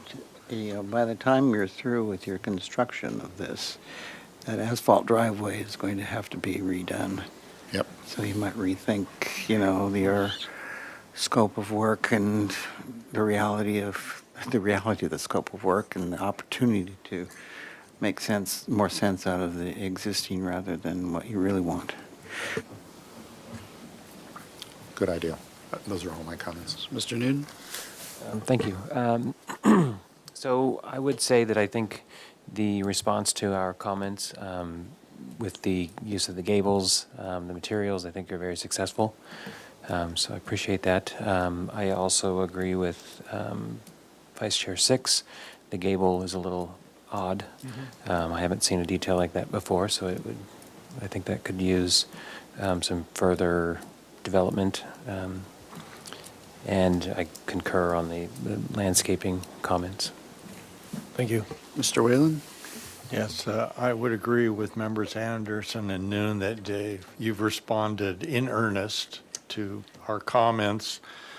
Still, I'm just not convinced that this is a bungalow, and specifically that bungalows are by definition very simple volumes. This is very complex. I don't think that, I think it's much too late to change that now. More specifically, the window vent that you use, I think, is a bit overscaled, and you should look at how the original one fits within the gable. This one just doesn't seem quite right. But back to my point about volumetric simplicity, I think it's much too late to do anything about that at this point. But I did want to make that clear. Thank you.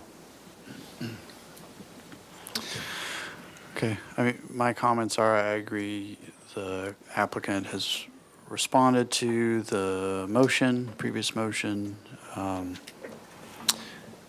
do agree that the proposed solution over the entry stair is a little awkward and needs some additional finesse or a different approach. I think when we get into, and this is a discussion I'd like to have with the board, I think when we get into these projects where they're fairly modest in scale and tucked in behind existing houses, you know, where, you know, the intent is for these to be, you know, rented out, and, you know, the more requirements that get placed on the build out, the more expensive they have to be to rent them out. So I think asking for additional work outside of what's being proposed is, you know, would be great, but I think we need to be careful about what we're asking them to do in relationship to where the project is located, what's the intent, and all that. So I agree, it would be fantastic to have a brand-new driveway with lots of landscape and all that, but at what is the ultimate benefit for everybody? So those are my comments. Yeah, I concur with that, and I'm ready to make a motion for indefinite continuance. This is a PDA? Yeah, I would offer that this is, grant this preliminary design approval with indefinite continuance for final at consent, with the suggestion to study different materials or opportunities in the length of the existing asphalt driveway. I think that I don't think the cost would be, I think there should be a restudy of the dormer and the cover to the entry stair on the, what is that, the east elevation? Southwest elevation.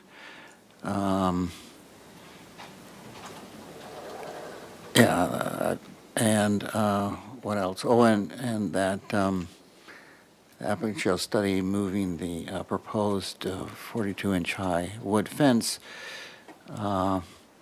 dividing the driveway and the front yard in order to provide more landscaping on the driveway side of that fence.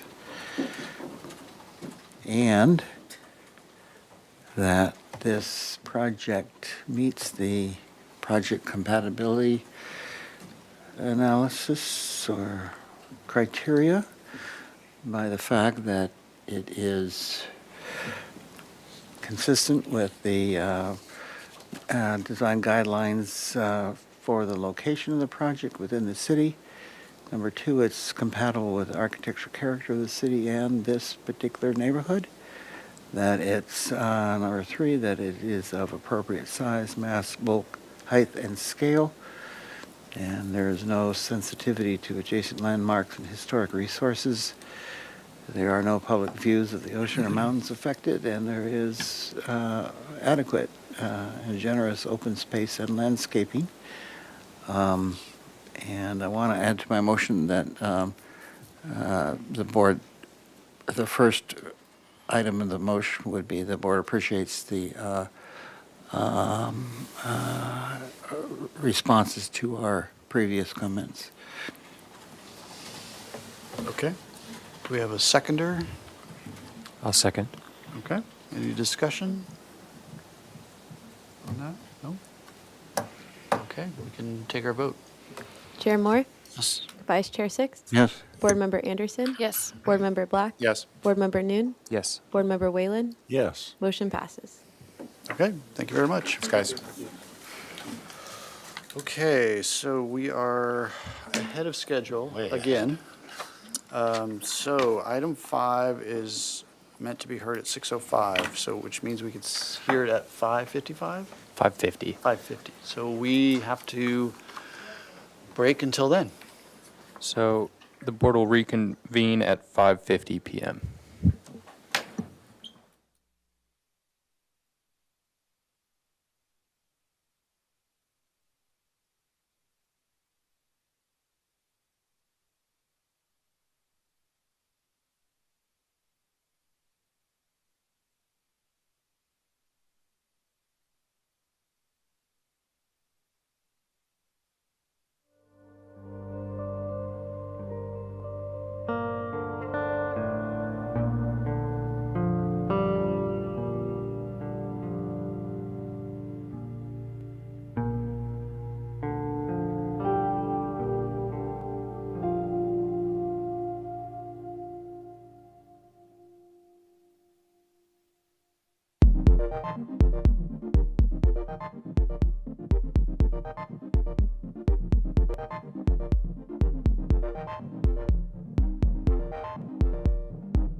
meeting, and we're on to item number 5.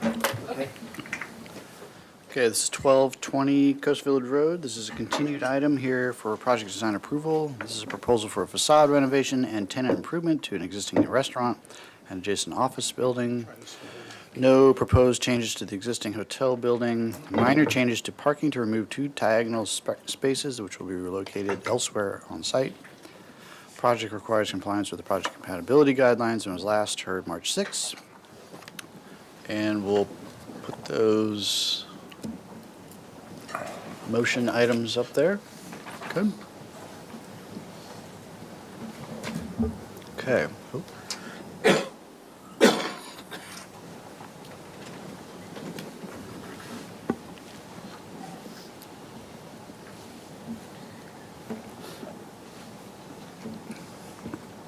Okay, general direction and unique styles found to be compatible. Applicant to consider reducing the number of sheltonist elements to provide more breathing room to the architecture.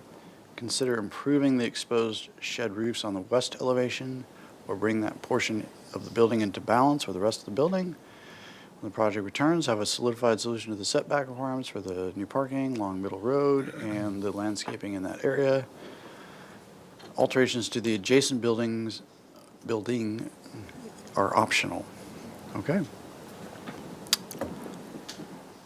Welcome back. If you could introduce yourselves. Thank you, Jeff Shelton. Jeff Shelton, architect. Maddie Shelton with Jeff Shelton Architect. Katie Klein, Perry Eye Landscape Architecture. Lisette with ERA Architects.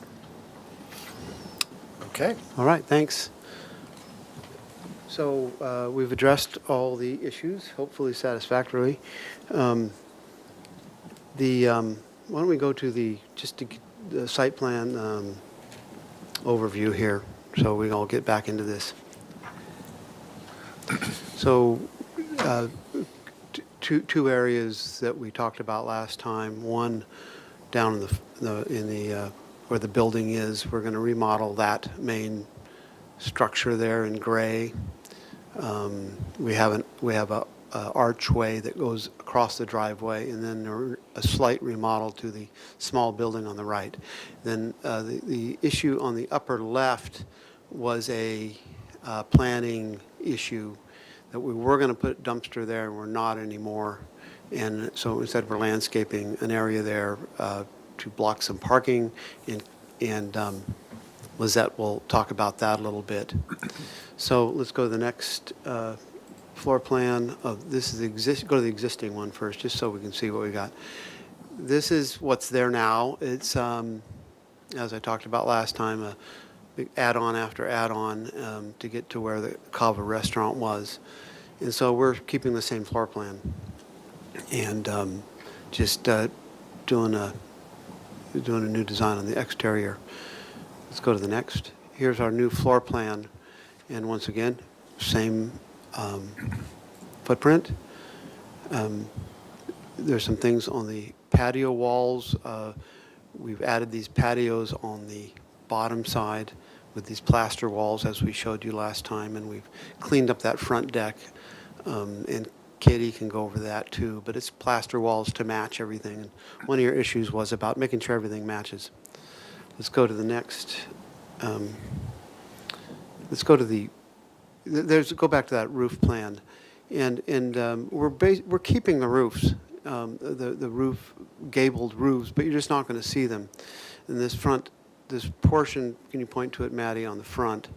This portion, we're adding this kind of the signature of the building, this arch, this elliptical arch, kind of in the bar part of the restaurant, and what you see on the outside is kind of the same shape on the inside, so it's kind of a nice idea there.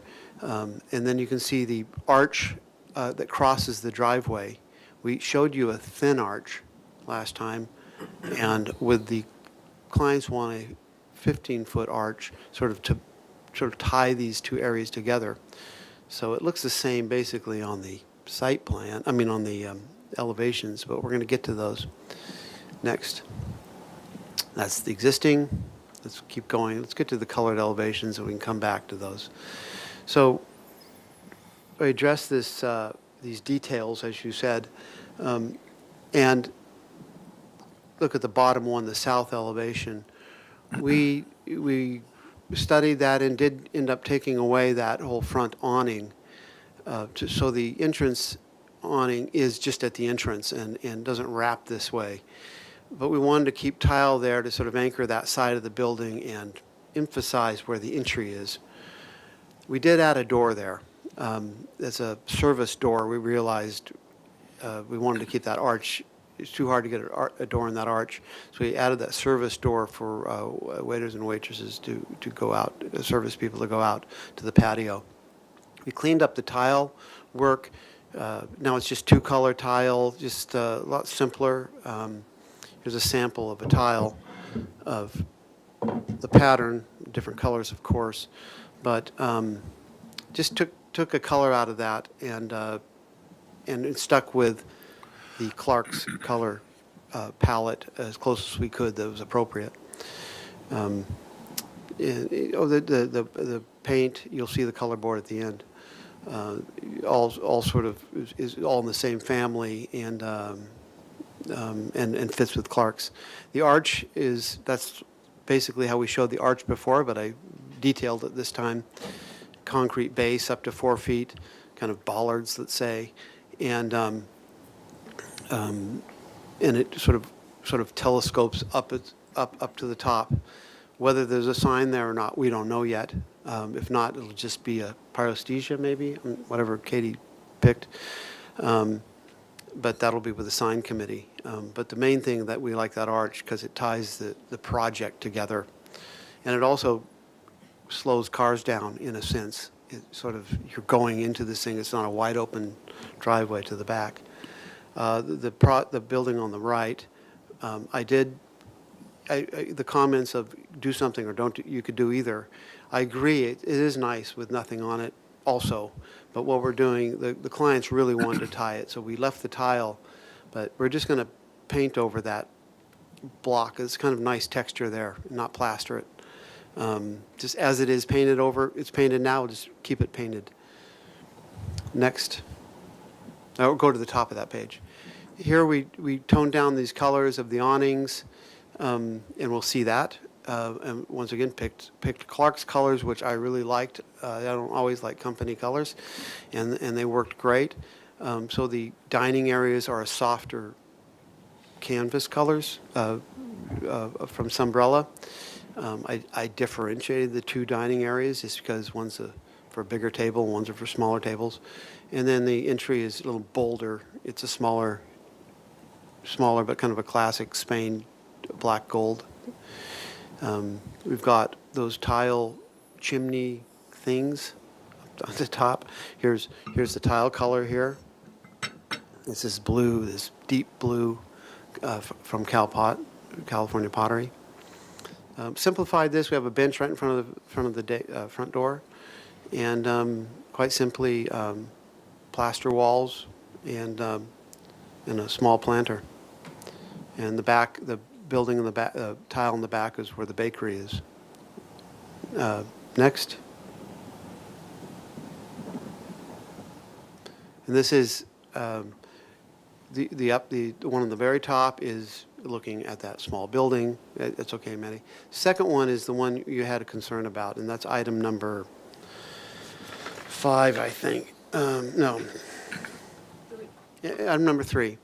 We had shed roofs there and basically left it alone, trying to save money, I suppose, facing the bottle shop. And we went back and we're not saving money now, and just continuing. You wanted the building to be whole because it wasn't, and I admit that. So we now added parapets all the way around, and so the roof dies into it, and the drainage will be through crickets and drainage that way. We also added two-piece Mexican tile roof to that existing little roof there on the side, which is now just asphalt shingles. So we cleaned that up, I think, in a decent way. We didn't change all those windows, those service doors and service windows over there. But it's the bottle shop, like we say. That in the back, in the The north, nothing a lot has changed there. Sort of what we showed last time, just cleaned up like the tile colors, and kept the plaster flowing on the back so it matches the rest of the building. Let's see, let's go to, we're going to skip to 5 and then come back to number 4.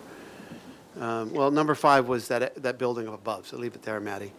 We decided to keep the dado or wainscot, what we might call it on the outside, a dado, like tile dado, on that building, so they tie the two together. And item number 4. Can you zoom in on that so we can see it? It's a little small on the Yeah. screen. And we will get to the color board here. Those are the same windows and doors, sort of 1950s, maybe, late 50s doors and windows. They're nice, little slats with windows above. But we'll paint them, and you'll see the color chip in a second. Yeah, but I guess that is a nice section of that arch. That's the.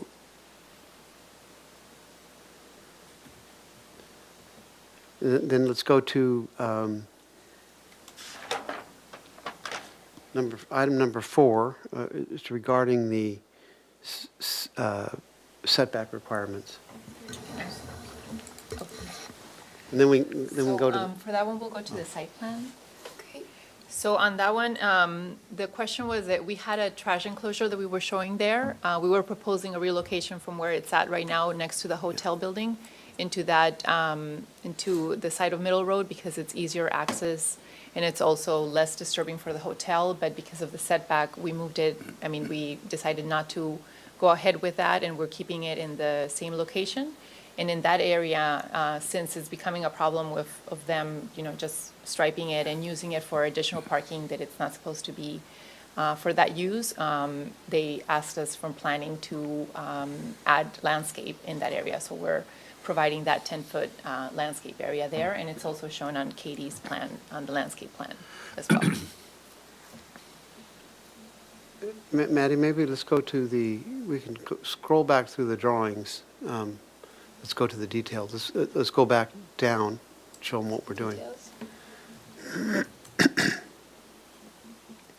So here's some details, wood windows, architectural millwork, nice square muttons and mullions, and just sort of classic old kind of stuff I like to do, and keep control of it with architecture mill. Some tile eyebrows that help keep the rain out and accent the windows. You can see the detail number 1 shows you a detail through that ellipse and how the tile comes around. Very subtle, soft bullnose at the top of that tile. Go to the next detail, Maddie.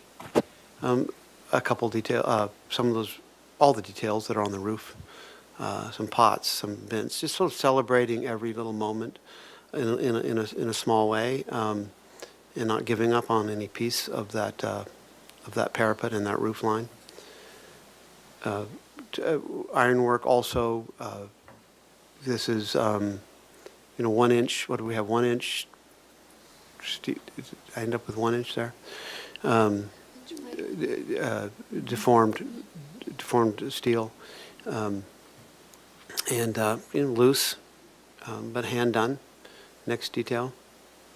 Lamps also, we'll build the lamps, but amber glass, so just a glow from what you see on the outside, and the light will shine down on the surface. Tile,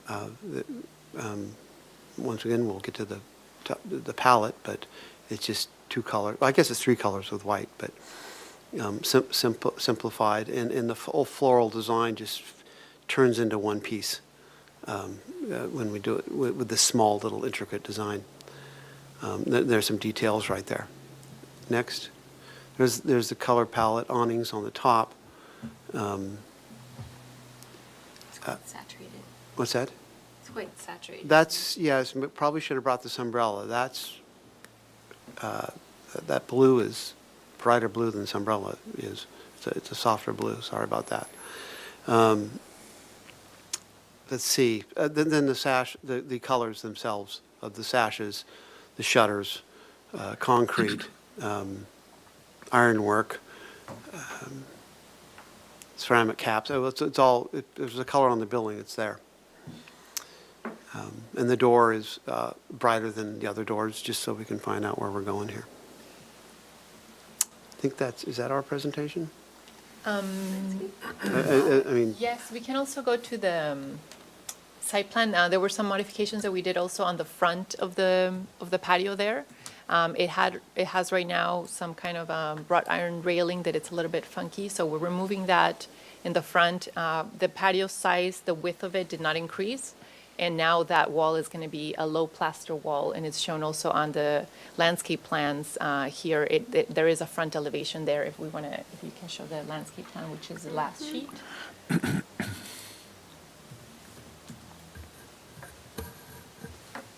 There is that section there, that elevation there on the bottom right. Yes. That was something that wasn't added into the first presentation. But it now matches also the look that we're proposing on the side of the building where the new patio is going to be at. That also is a plaster wall. so, Kate? Yep.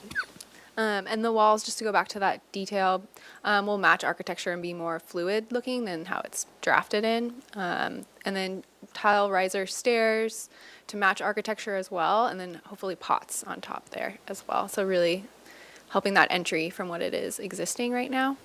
And then if you go back to my site plan, we're doing all permeable pavers to make tier 1. We're trying to differentiate between the different patios, pedestrian, and then the smaller building being a different color. We are doing the HydroFlow paver, so it does not have a gap, so it really feels like a true paver. And then the entrance area where you're entering the building, we want to do something more interesting, kind of like those visioning images with the different colors of the pavers. So we're really trying to highlight that entry there, and it's a big improvement to the driveway now, changing it all to pavers.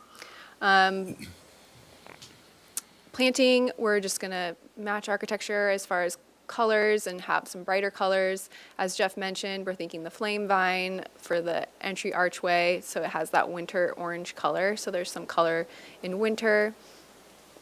And then we do have a bike rack, the Hoop bike rack. Happy to answer any questions. That's it. Okay, we can open public comment.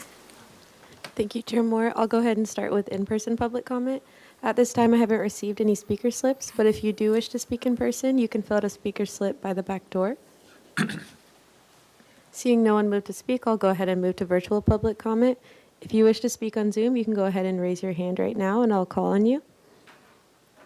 There aren't any hands raised on Zoom, and we did also not receive any written correspondence for this item, so I'll turn it back over to you, Chair Moore. Okay, we can close public comment and go to questions. Who would like to start? Ms. Anderson. I just have a quick question. Can we go to the front rendered elevation?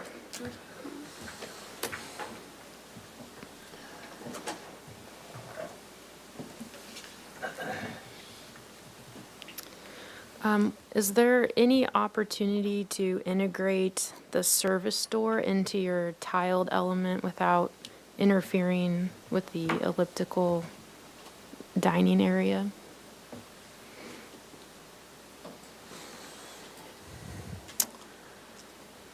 We can't get the service door over that far.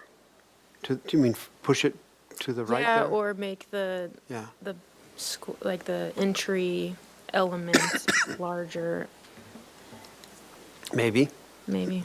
maybe. No, we just don't want to push it that way. No, but yeah. Maybe bring the other back. Yeah, I don't want to ruin the proportions. I was Right. just trying to Maybe we integrate have to that do so something your over here. so your elliptical's more of the feature without Mm-hmm. that door. But that's my only question. Okay, Vice Chair Six, any questions? That's a very small door 36 inches. by, it's a regular sized door? No, 7 feet. Okay. It just, the people standing at the bar look like Oh, they'd have to bump their head under it. But anyway, it's just fun. I have no other questions. Okay. Mr. Black, any questions? Maybe I'm just not reading it. How many posts are there that make up the driveway arch? Are there 4 or 2? 4. That's what I thought. Okay, so there's some 15 feet. between them, Yeah. front to back. Okay, that's all I wanted to know. That's all. Thanks. Okay, Mr. Newton? None, thank you. Mr. Whalen?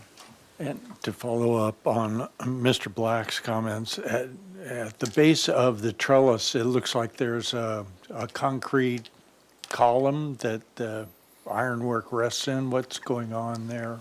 Right, that's a 12-inch concrete post that would be stained and act as a bollard. It would go down. The actual detail what we've discussed with our engineer would be determined how it, does the post go all the way down to, or do you get attached? Even deeper. And then, Katie, what's the vine? I probably missed it, but what's the vine? Yeah, on it's the flame vine. I have a picture if you want to go quickly into the landscape. It's the orange draping plant. If you've been to Right. the Lark, it's That's what I it's thought. there. Those are all my questions. Okay. If we could we zoom in on the plan for the landscape there? Great. So the patio wall kind of starts just behind the arch, the post for the arch, right? So that's what's going on? The started here, Manny. Yeah. Oh, the upper patio or? No, just by the front door. So the wall along as you're coming in the driveway, there's a wall. Right.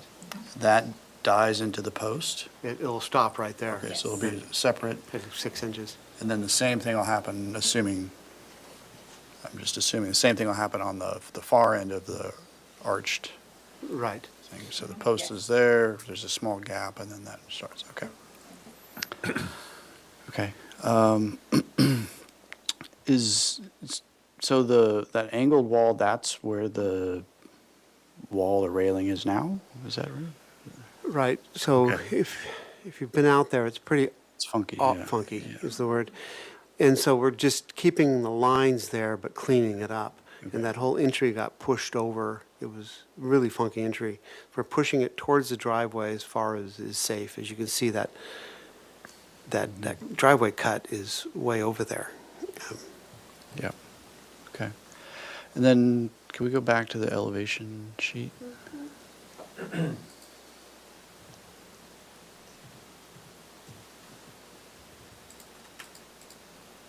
Yeah. I guess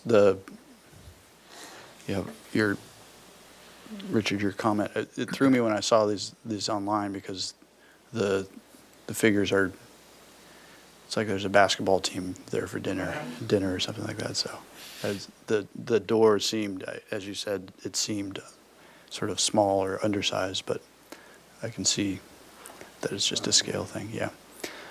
Okay. Those are my questions. Mr. Whalen? Follow-up question. On this elevation, it appears that there is landscape in front of the wall. I didn't see anything on the plan. If you go to the landscape plan, we do have, there's existing plants there that we're going to put back, basically. So yeah, you can see the green area. No, not the upper patios. Oh, there is a, Landscape area there. see, but Yeah, it doesn't continue all the way, a little bit like it's shown on the elevation, but it is pretty much covers most of the low wall on the side. And the reason for that is for the fire well, truck. it does look like there is permeable paving right up to the wall. Correct. In that area, it's because of the fire truck, for the fire truck to For pull the in. fire trucks. Yeah. So the planting that was, the illustrative planting we saw on the elevation was just that, It was wishful thinking. wishful thinking. Yeah. Well, We'll espalier it over there. Yeah. Okay, thank you for that clarification. Most of it will be there, it's just this segment of the grade from where the landscape ends to where the wall starts. That's the only area that we couldn't rescue the landscape there. After talking to the fire department. It's clear. Anything else? Vice Chair Six? Mr. Chair, this question to the board, I think I would be ready to give this, I would be ready to give this preliminary design approval. Just if the only thing I see missing is a full accounting of all exterior landscape lighting. I don't think we need to do that now. I think we can get it on its way and have that all dialed in at final. Are we on to comments? Or is it- Oh, well, that's a question to the board, board. Do we need to have a full accounting of the exterior lighting to give this PDA? No, I think it can be included Okay. with the final. So my comments would be, thank you very much for taking care of the back side of this, or the rear side. I really appreciate that. And I think that you've responded very well and handsomely to all our concerns, and I think it's a delightful project and ready to give it PDA. Okay. Any other comments, Ms. Anderson, anything? Yeah, I think it's awesome, and I think that the trellis extension is actually really beneficial to the project. And I'd also give it PDA. Okay. Anybody else with comments to add? No? Okay. Would you like to make a motion? Sure, I would give this preliminary design approval with indefinite continuance. Should it come back to full board? Okay, continuance back to full board for final with the following comments that the board appreciates the responses to our previous concerns, that it is a very delightful project, and look forward to seeing the final working documents. I don't think there was any other issues, were there? No. So that would be my, Compatibility. and that we find that this project is compatible with, because it is consistent with the design guidelines for the location of the project. Number two, it's compatible with the architectural character of the city and the neighborhood, given that the neighborhood is a very eclectic one. And number three, there is no significant increases in the size, mass, bulk, height, and scale of the project, and fits well within the scale of the context. There are no adjacent landmarks or historic resources involved. There are no public views of the ocean or mountains involved. And there is a lovely use of open space and landscaping. I'll second the motion. Okay, any discussion? I just wanted to add, I find the architecture fun. I know that last time I was not supportive of the compatibility, since the building obviously is the same and as the rest of the board approved. I would still vote no on it, but wanted to say I appreciate the response to the board's comments, and thought also that I think it's the west side was successful. So I just wanted to add that. Thank you. Okay, thank you. Let's take our vote, please. Chair Moore? Yes. Vice Chair Six? Yes. Board Member Anderson? Yes. Board Member Black? Yes. Board Member Noon? No? Board Member Whalen? Yes. Motion passes. Okay, thank you very much. So just for the record again, Chair Moore to Board Member Noon, can you just state your reason for no? I voted no because of the my concerns over compatibility. And there is a 10-day appeal process, which staff will put up on screen shortly.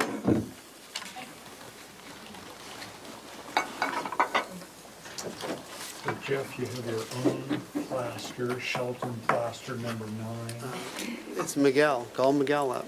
Is it better than number 8? If you ask, 8's a little slower. Okay, we can move on to item number 6, please. I think they're outside.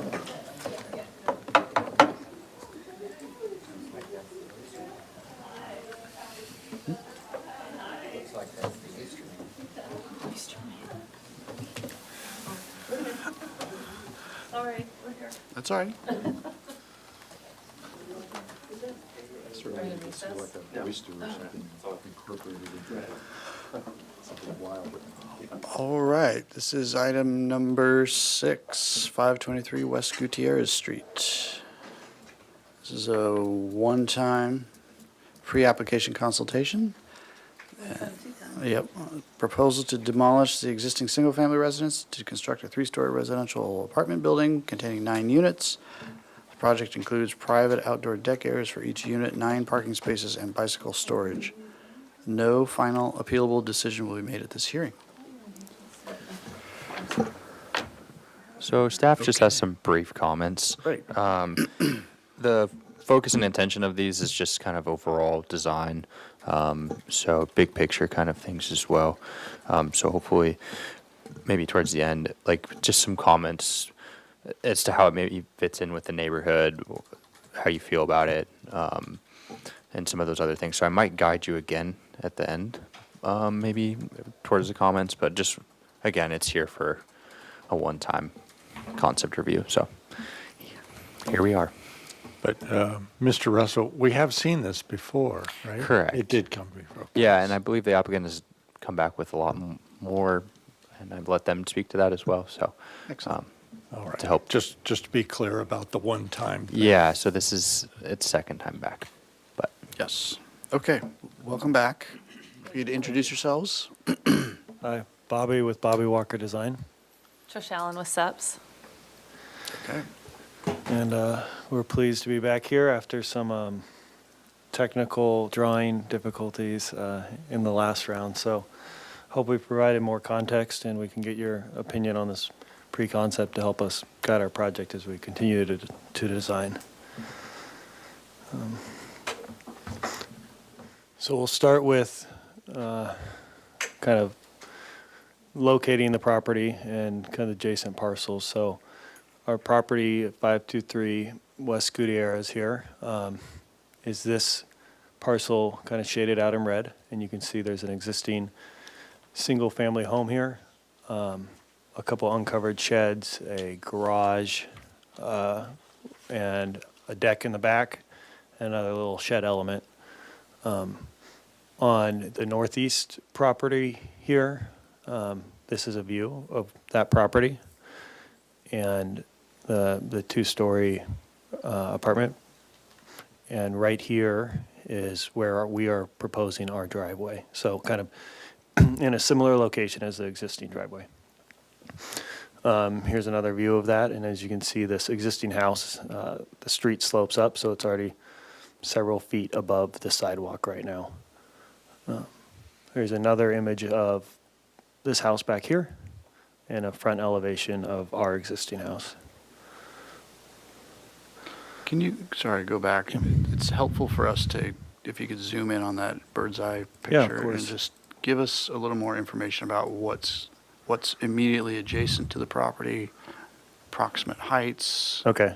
things like that. I do have a couple site sections for you in the following sheets, but there's a single-family home right here, and then a 2-story apartment here, a 2-story apartment here, and there's several 2-story apartments across the street, and then there's right around the corner on Ladera, I believe it is. We have some pictures there. There's some 3-story apartment examples.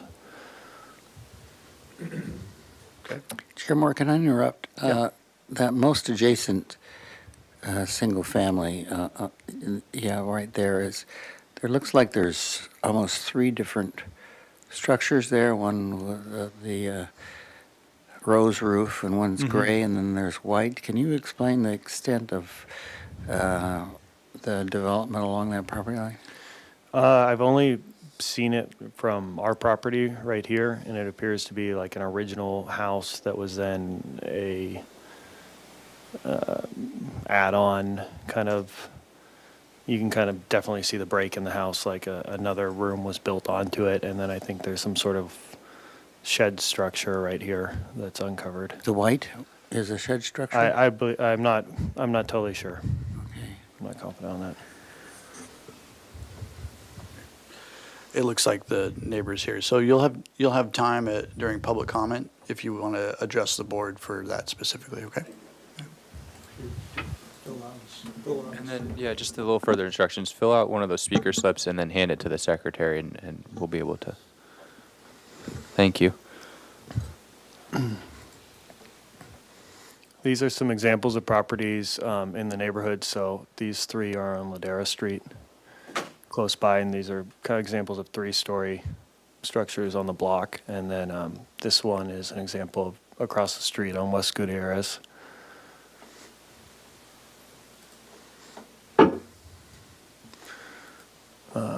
A couple of these are from Santa Barbara area. This one here. And one is from Newport, and so they're kind of precedent images of the type of style we like to achieve in our project. Some local, some just precedents that outside of the area.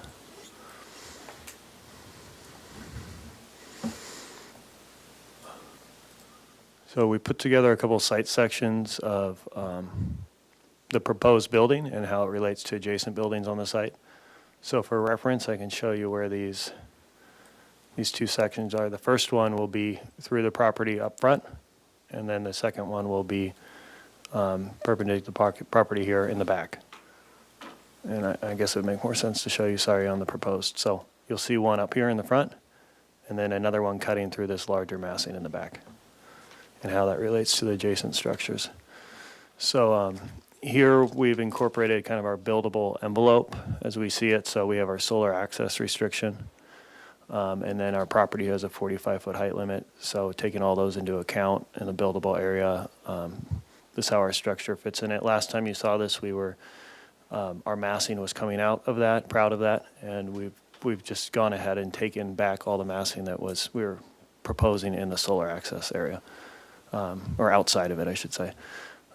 Here's that 2-story structure, apartment building, and then we're proposing right now a retaining wall. So at the front of the property where you saw the grade go up, we'd actually level it out so you drive in at the same grade as the street. And then you'd be about 5 feet up here on a retaining wall. And then there's this adjacent single-family home that is about 15 feet above the sidewalk there, just based on kind of a little bit of eyeball measurement. And then there's another building up here. You can see the grade continues to go up. That's about 24 feet at its ridge. So we're proposing ours at the highest point, 35 feet, and then the main gable of the ridge is at 32 feet for the majority of the building. Here's just another cut through in the back where it's very clear that we're not, we've reduced this massing drastically to kind of create a 2-story element here and pull this 3rd story back. I know reducing the 3rd story was a big concern for the board.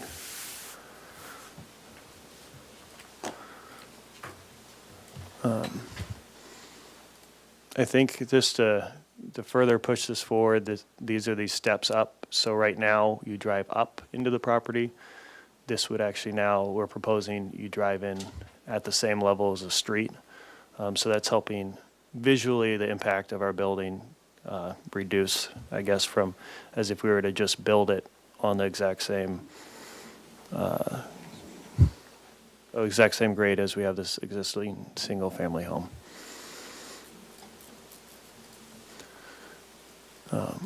We've removed some of the planting that was in conflict with what the board maybe suggested was kind of a transportation issue with the backup. And we focused on improving the front of the property. So we still have a couple palm trees in the front, and I have a perspective to show you here coming up. So did a little bit of improvement to make it look, to have two entries, kind of the feel of two entries from the front of the property. So that you see doors and windows from the front. So there would be an entry for this space here, as well as a larger garden planting area that we're proposing at the front that could just be a hangout area for all of the residents. We've simplified the form a little bit and cleaned it up, brought the massing back in the rear, as I've discussed. And another thing we've done is, so reducing the roof here and the massing, and we've drastically reduced the roof of this gable. So in the front here, it's pulled back, and then on the back side here, instead of being proud of the cross gable, it's been pulled back to kind of to further reduce the massing on that side and the kind of the bulk of that.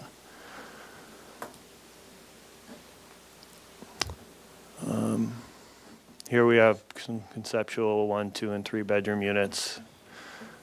We'll start on the ground floor here. Where you come in the front, that kind of garden area, that's communal space, you'd walk through the side of the building, so where that retaining wall is, and then enter up the stairs, circulate into the building. And then also the parking would be able to access that kind of in the middle of the project. So hoping to reduce, since it's a long building, circulation so there's not tenants walking the entire length of the building, it kind of breaks up the circulation. We have a bike storage proposed back here, and working on how this ground floor apartment can get more usable yard space.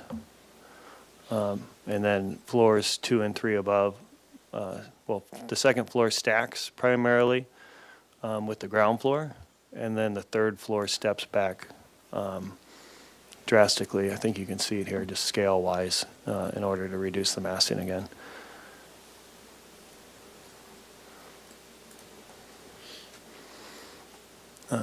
Here's where this roof here was originally, it came out and was proud of this cross gable. We pulled it back, and then this gable here was originally out to all the way to this railing. We've reduced that, and then this massing has come back as well. And we've done some work in the perspective to kind of simplify the front a little bit. We're proposing 9-foot plates here.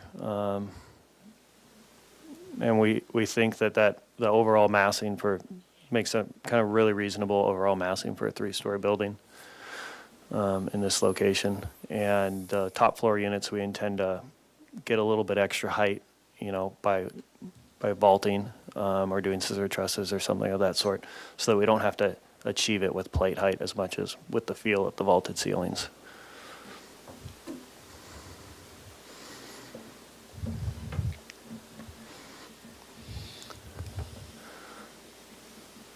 Okay, here we have correctly labeled elevations. So the northeast elevation here facing the 2-story apartment building shares the drive aisle. We're trying to use this kind of circulation as a way to make a focal element that draws you in, and then keeping the rest of it fairly clean and in style with the more bungalow, beachy style that is in our precedent images. Here, I think I mentioned this in the last meeting, we're continuing to develop our material breaks. I guess it would be, our intent to hopefully not just have a plane-to-plane change of material, but as we develop the plan, that we'd see a little bit of articulation there in those areas.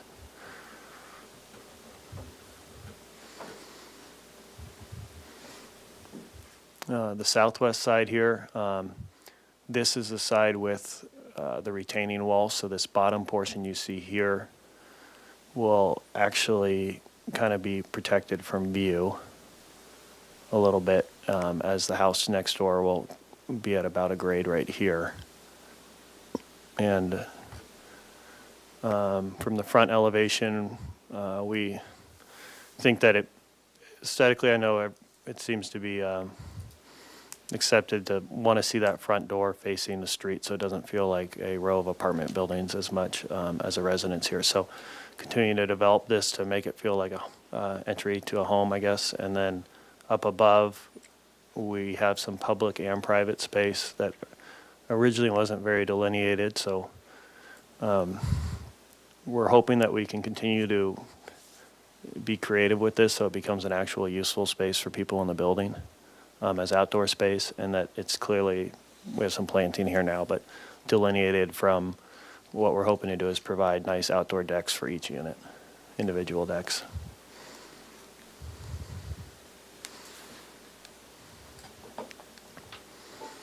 And that is everything I think we have for you today. Love to hear your comments. Thank you. Okay. We can open public comment Thank you, now. Chair Moore. I'll go ahead and start with in-person public comment. At this time, we do have one request to speak, so I'll go ahead and start with Pedro Petiton, if you would like to make your way up to the podium. Yeah, feel free to come up. The mic is on.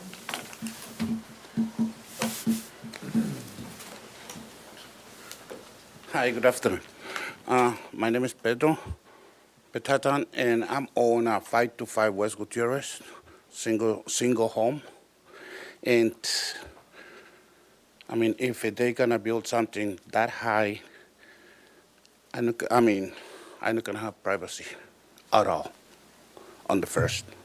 Second, almost every weekend, students block my driveways because it's no parking places.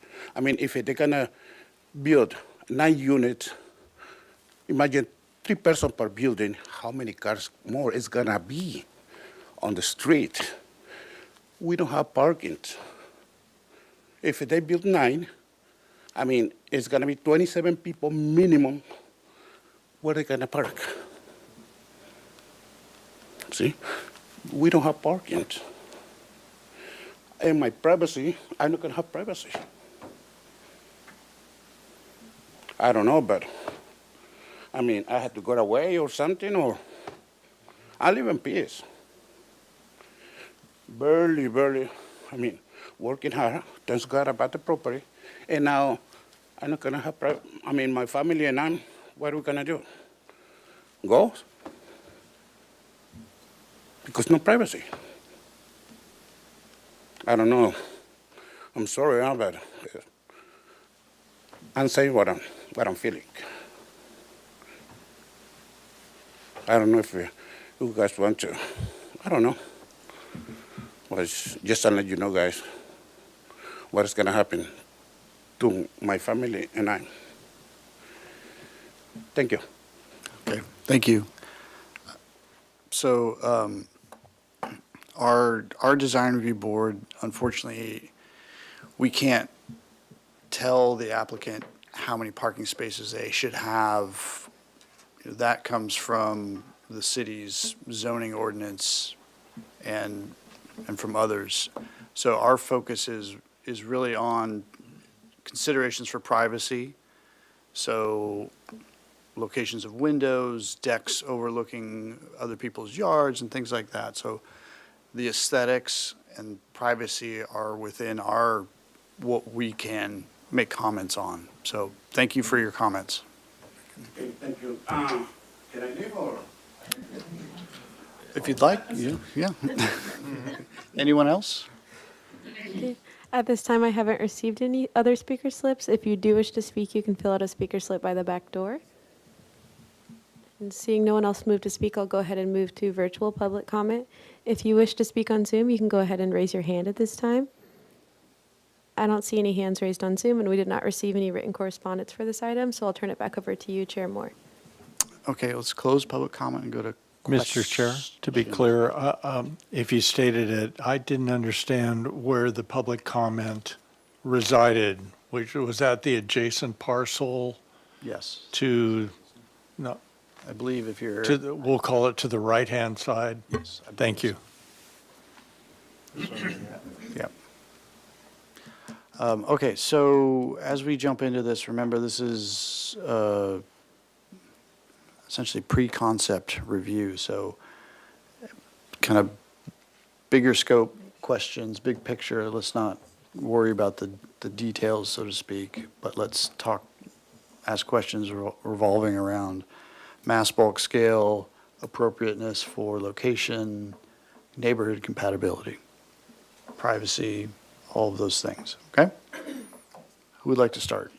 I'll start with a general question that perhaps staff could help with. I don't really understand the solar access because it occurs to me when I look at this diagram that it would shade the parcel to the right as much as anything else. So how does this solar access guideline work? So What is it trying to prove and how is it determined? I'm going to do my best. The determination is kind of difficult to explain. There's a point, and I think within their zone, they have to measure up from base elevation 18 feet and then do a percentage of an angle, which would be casting the shadow over that northerly property line. And so in this instance, they do have a northerly property line, I believe. I haven't done too much research into the site itself, but since it's in a residential zone, it would need to comply with this solar access height ordinance. And so I hope that answers your question. If not, I can. It does occur to me that the building as proposed is going to shade the adjacent property, and I'm just wondering how the solar access restriction is calculated when it's clear that it is going to shade. So if it's not a northerly property line, there's really not much we can do. But this will also it'll need to go through zoning, right? And be vetted then. So if shown correctly today, maybe the massing won't change, but if shown incorrectly, yeah. Okay. Yeah. That's the only question I I don't have. think the ordinance is intended to not cast any shadow on the parcel. It's trying to restrict some. It would seem to me that it'd have to be calculated at noon, from a certain vantage point, but We do have it's so vague. we do have that written in the ordinance as well. So on the longest day and the shortest Right, day. not to belabor the point, Yes. but that's the only question I had. Oh, okay. Mr. Noon, any questions? No questions. Mr. Black? None for me. Vice Chair Six? Yeah, this might seem like a minor technical question, but I think it might impact the mass. Are you sure you don't have to have a second exit stairway in this? Well, we There- only have 4 units of floor. Okay, so you've checked that? Yeah. And no, There may no be for, some- There may be protected staircase items. We haven't done a full feasibility on the distance from unit to the exit, but that's something that we'll be able to massage with, like where the exit to the unit is Okay. and where we enter the exit discharge. well, if you're, okay, if you're far enough along to know that you only need one, that's fine. It seems like there is, you describe the driveway coming up, what I understand is that you'll be doing significant grading all throughout the site. You're going to lower the whole bloomin' thing because right now the driveway ramps up and then settles, so you're going to be excavating the whole site.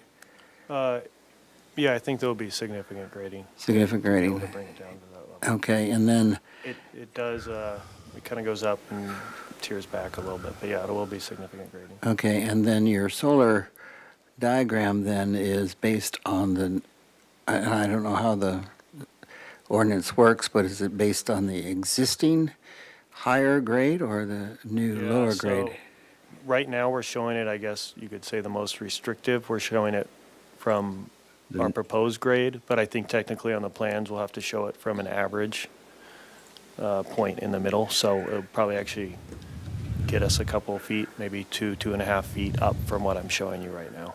Okay, and then just one more, just to clarify, I think I know pretty much what it is, but if you go to your north elevation?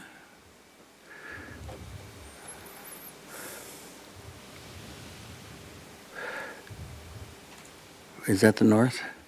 Then it's the south, that one.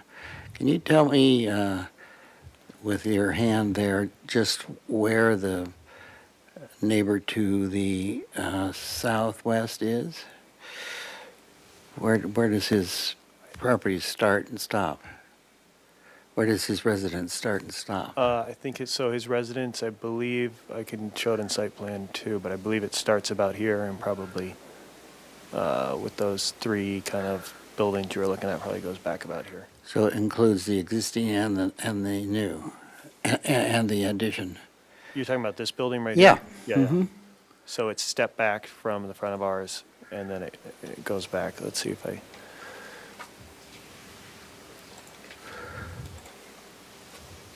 Yeah, I apologize, we don't have that on here, but let me show it. So it seems like you're indicating it's more front than I thought. So this building here is very far Yes. forward on the property, yes. Okay. It So has a then 20-foot setback. It's our, oh, yeah, so our proposed is 10 feet further closer, sorry. Our proposed building is splitting the difference between this wall and this, so it'd be 10 feet. So our building would be up here. Okay, so then go back to that elevation.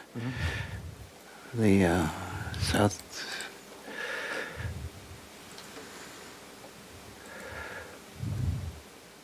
So, can you explain to me what you have done to help his privacy issues in those?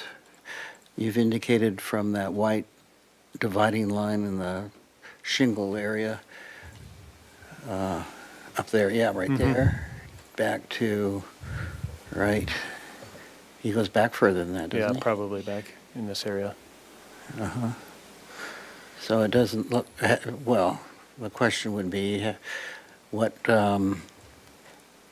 measures have you taken to help the privacy issue with your neighbor? I think it's a good comment, and right here, like it's tough to see in this, but this is a parapet wall coming up that provides Railing height?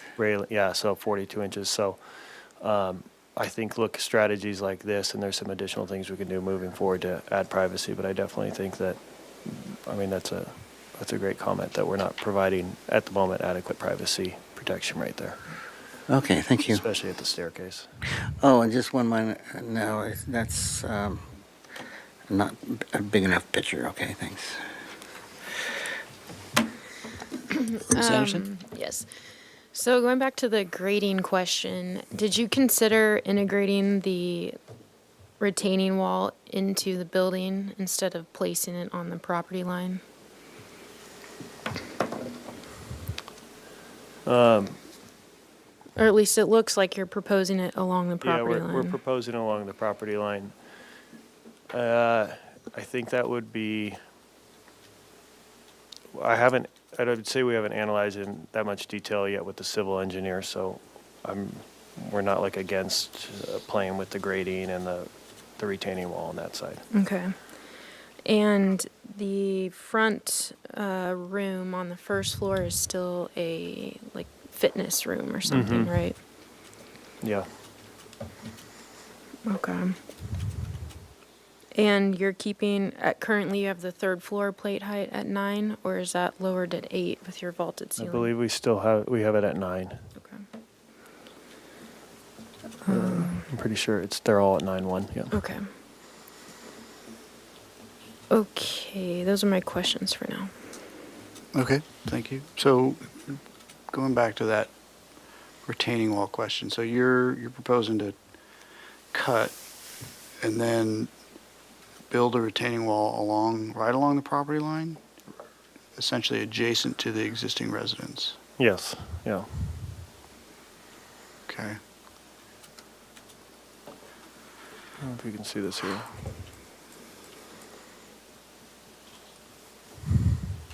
I mean, the constructability alone and feasibility of that is questionable, but that's not why we're here. I'll try not to get bogged down on that. That's a small picture, thank Yeah.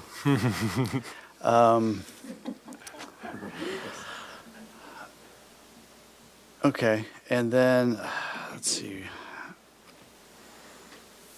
So you, Ms. Allen, you had some state density bonus concessions. What are those? Well, we are In a still. big picture in kinda the way. big picture, primarily the open yard or the private open yard. So the small concessions. per unit open yard, is that, are you proposing to reduce it to zero or just reduction? No, I really, I believe it's the dimensional requirement. So no, we want to have functional open space for the units. And common also, so it's probably an area and a dimensional reduction concession. The reason I ask is that it seems like some of this potential conflict for privacy and overlook is coming from the location of those proposed private open spaces. Okay. And if you have the ability to reduce those, then take advantage of that and squeeze them down to what I hear you. the minimum you can to try and reduce that possibility for having groups outside that would be To minimize. disturbing or looking over. And even further, I would say that in the big picture, it'd be better to relocate those and either combine them with common open space on the driveway side. Anything you can do to reduce that issue, because I understand it's not under your control, but their residence is right up against the property line. And it's something that came along with your purchase as well, or your client's purchase, right? I mean, it's something that has to be worked around and worked into your design. It may not always be that way, but that's the way it is now. So I would encourage you to study ways to, I guess we're in questions, sorry. Yeah. Sorry. You could say, can you consider Can- ways I to would- study? Yeah, We got it. yeah. Just roll into the Roll into comments. Well, I've got more questions, so I can't. So, I have one more question. tell us more about, Ms. Anderson asked about the common space on the ground floor, but why is that something that we have to have in this project? It's not something that we have to have from a code standpoint. Okay, It would be an amenity for the residents of the unit.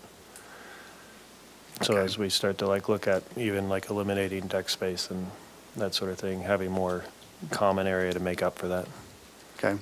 Is it possible to use, instead of that common open space, to create some sort of a townhouse unit, two-story townhouse unit on the front?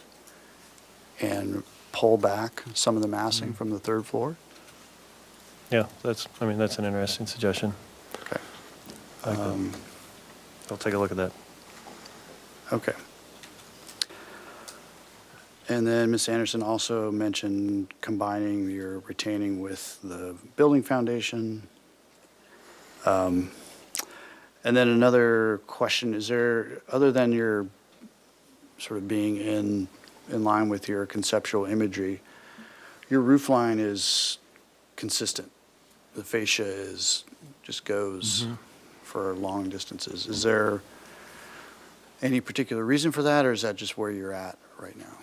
I think that's just where we're at right now, and I think in our last iteration, it was a little more choppy, and as we try to design those sorts of elements at this conceptual phase, it begins to get a little arbitrary. So I think as we work on the design in an iterative way, it'll start to articulate a little more as we refine the units and the massing. Okay. Okay, let's go to comments now, or you had another question? Yeah, I had another Vice Chair. question. Can we go to, first of all, let's go to one of the elevations or sections showing that line, yeah.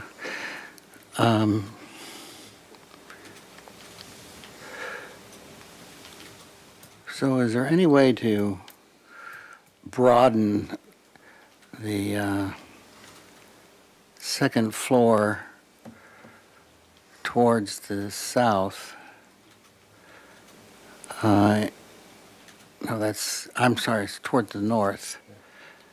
And get more of your square footage in that airspace above the driveway rather than all up on the third floor? Yeah, I think the short answer to that is yes. We've already talked to the structural engineer about using steel at specific locations so we can get kind of like a 2-to-1 sort of overhang there if we require it. Another issue / consideration, I guess, though, is that say we're going to do 5 units on that floor, we would then now be to an additional staircase in the building, which then would start to eat up more square footage again and provide more circulation space. Then the other question would be utilized on the third floor plan? Third floor plan? Do you have, Oh, yeah. Can you bring that up?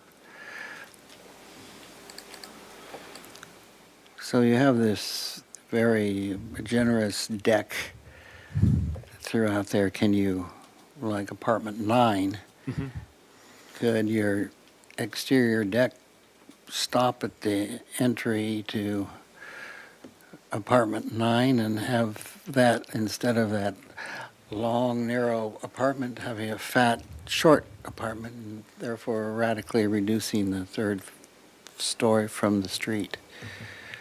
Yeah, I think that, again, short answer to that is yes, and I think that's on both sides, maybe. I like that comment. We've already looked at kind of in the next iteration doing that, so I think we'll definitely include that. Well, not only cutting the deck, but also redistributing the square footage and having the square footage where the deck is now. Well, you get what I mean. So, yeah. Okay, thank you.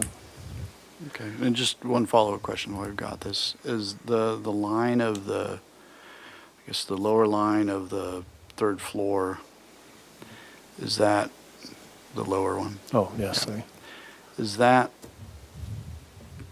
set on any particular location, or is there? Yeah, it's stacking with these recesses below.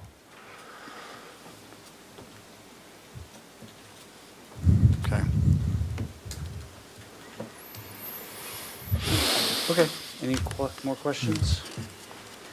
Sure, I have, could you go back to the close-up elevation that had shown Mr. Moore? It was the section elevation that showed the neighbor. No, it was another one looking the other direction, I believe. On the section sheet. Oh, I see. Thank you. No, it showed the adjacent, Oh, here we go. that one. Here we Could go. you zoom in on the lower portion and explain what is the retaining wall, and is that a stair or a fence, or what's what down in there? This is a concrete retaining wall, concept-wise here, and what you're seeing here is the fence at the front property line. At the far end, Yeah, fine. at the far end. So it looks like the parcel was divided and the remaining house is just a foot or so from the lot line, is that correct? Yeah, that's correct. And again, we were kind of waiting for some recommendations from the board here before engaging with the civil Okay. engineer. So if this is utterly ludicrous, I will hear soon enough from the civil engineer. Thank you for that clarification. Okay, let's go to comments now. Would you like to roll into comments, Mr. Whalen? Sure. In the current version, I don't believe this is compatible with the neighborhood and size, bulk, and scale. When I surveyed that block, there were no 3-story buildings. They were all either 1 or 2. And it appears, especially from the elevations, that it looms over the neighborhood. Certainly the length of it, as one looks down the driveway, adds to the bulk and scale of it. And if that could be broken up rather than long linear railings or long linear fascias, I think it would serve your overall design. It looks as if you've chosen some materiality and gestures of the bungalow style, but there's nothing bungalow about it other than that materiality. Three-story bungalows are very difficult to pull off, and were you to do so successfully, I would think that the first floor would have one material, the second floor would have one material, and the third would have one, rather than here you have, there are panels of this material, some areas where that material is used. And you gave us some really elegant examples of what you were hoping for. I can only hope that your final design would reflect those beautiful images that you showed us in terms of scale and detail and brackets and molding. Really study those carefully. It would be very helpful if you showed on the site plans the location of these adjacent buildings, and also on your elevations, if you were to indicate in an outline form where the adjacent buildings were, to help us understand what's what and what is where. And then, as you indicated, all of the pedestrian movement from those lucky people who find a place to park in the street, and the visitors are going to come down that side adjacent to the house. And I think that is going to be creating a lot of impactful noise on the adjacent parcel. So perhaps that circulation element should be reconsidered. Those are all of my comments. Okay, Mr. Noon? I guess I'll just expand a little bit on what Board Member Whalen has already said. First thing, from the comments that the board has made, I mean, you've got your task ahead of you to work out the privacy, right? And adding those outlines of the elevations and then going a little further to even look at windows and how windows align across property, not only, at level to level, but, looking down from the third level, if you're looking onto a roof, if you're looking onto a yard, just really show us how you're resolving that privacy. I think is obviously important. I was going to talk a little bit about the roof, but you've got some work to do on the privacy, so that will probably change the roof. So I'll pass on that one. And then I think if you could expand on that compatibility a little bit, if there are three-story buildings around, expand your footprint a little bit, or your aerial a little bit and identify those. I think that's probably it for now. Okay, so Mr. Black? No additional comments. Okay, Vice Chair Six? Yeah, I'm also concerned with the extent of the third floor. And it's very unfortunate relationship with the neighbor to the south. To the south. Southish. Southeast. I would like to see a significant reduction of that third floor, not only in manipulating the privacy and use areas toward that neighbor, but that sheer mass of straight-up elevation in front of them. I don't know how you do that, but maybe the third floor is just on the back third of this project instead of the full width of it. So that's the kind of significant big picture I see in this project. I think that Chair Moore had some excellent ideas on maybe moving one of the units downstairs to the front, but yeah, I think it needs a radical reduction on the third floor and a lot more study of both privacy and structure against that neighbor. Ms. Anderson? Yeah, I think I alluded to my comments and my questions, but I would highly recommend integrating the retaining wall into the structure. And I think it is smart to try and keep the parking at the lower level if possible, and then it'll reduce and somehow maybe keep the front unit up at more of a street level, so it again reduces the overall mass of the whole thing, and maybe it's not all connected with the same circulation. I think the center stair circulation is efficient and smart, but I would study pushing that massing, the third floor massing, to the rear of the property, because you do have a two-story massing in the back, so maybe it's kind of taking that to the front and taking the third floor to the back and something like that.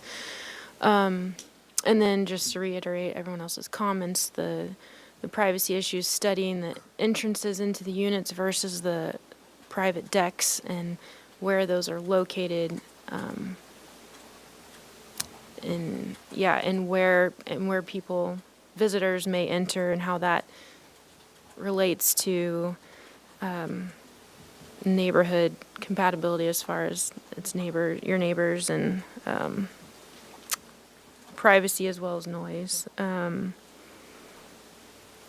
And I think as far as the architectural style, it's not quite there. It's not compatible yet. And I think part of it is this continuous deck that is wrapping the entire third floor.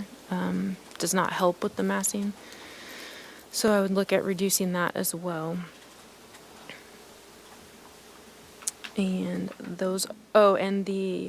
I guess we kind of talked about that, but that front room, it just seems unnecessary and that people probably won't use it. So it's probably better used as actual rentable space, and maybe the bike storage is a little bit larger to accommodate something in there, or outdoor space or something. So those are my comments.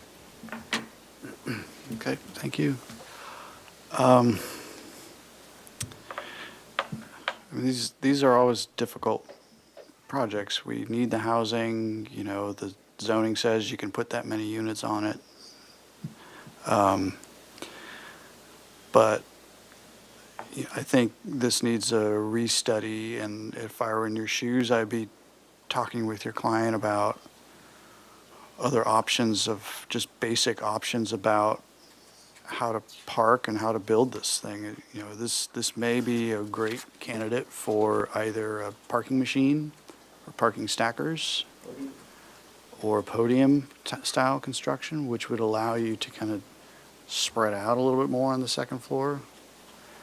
I understand there's costs involved with all of these ideas, but I think in order to achieve a better compatibility with the neighborhood, you need to really exhaust all possibilities of how to get this thing down. If you've got a parking machine, maybe that allows you to eliminate half of that on-grade parking, which can let you lower the front half of the building.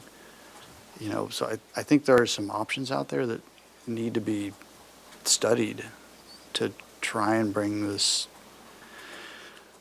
into compatibility. And you're saddled with a difficult task because of that neighboring house being right there, and that's just really making this a complicated project. So I think you've hopefully heard some good suggestions here today, and we'll look forward to seeing you guys again in the future. Great. Okay. Thank you. Okay, thank you. Okay, and with that, we can close our meeting for today. Thank you very much, everyone. Thank you.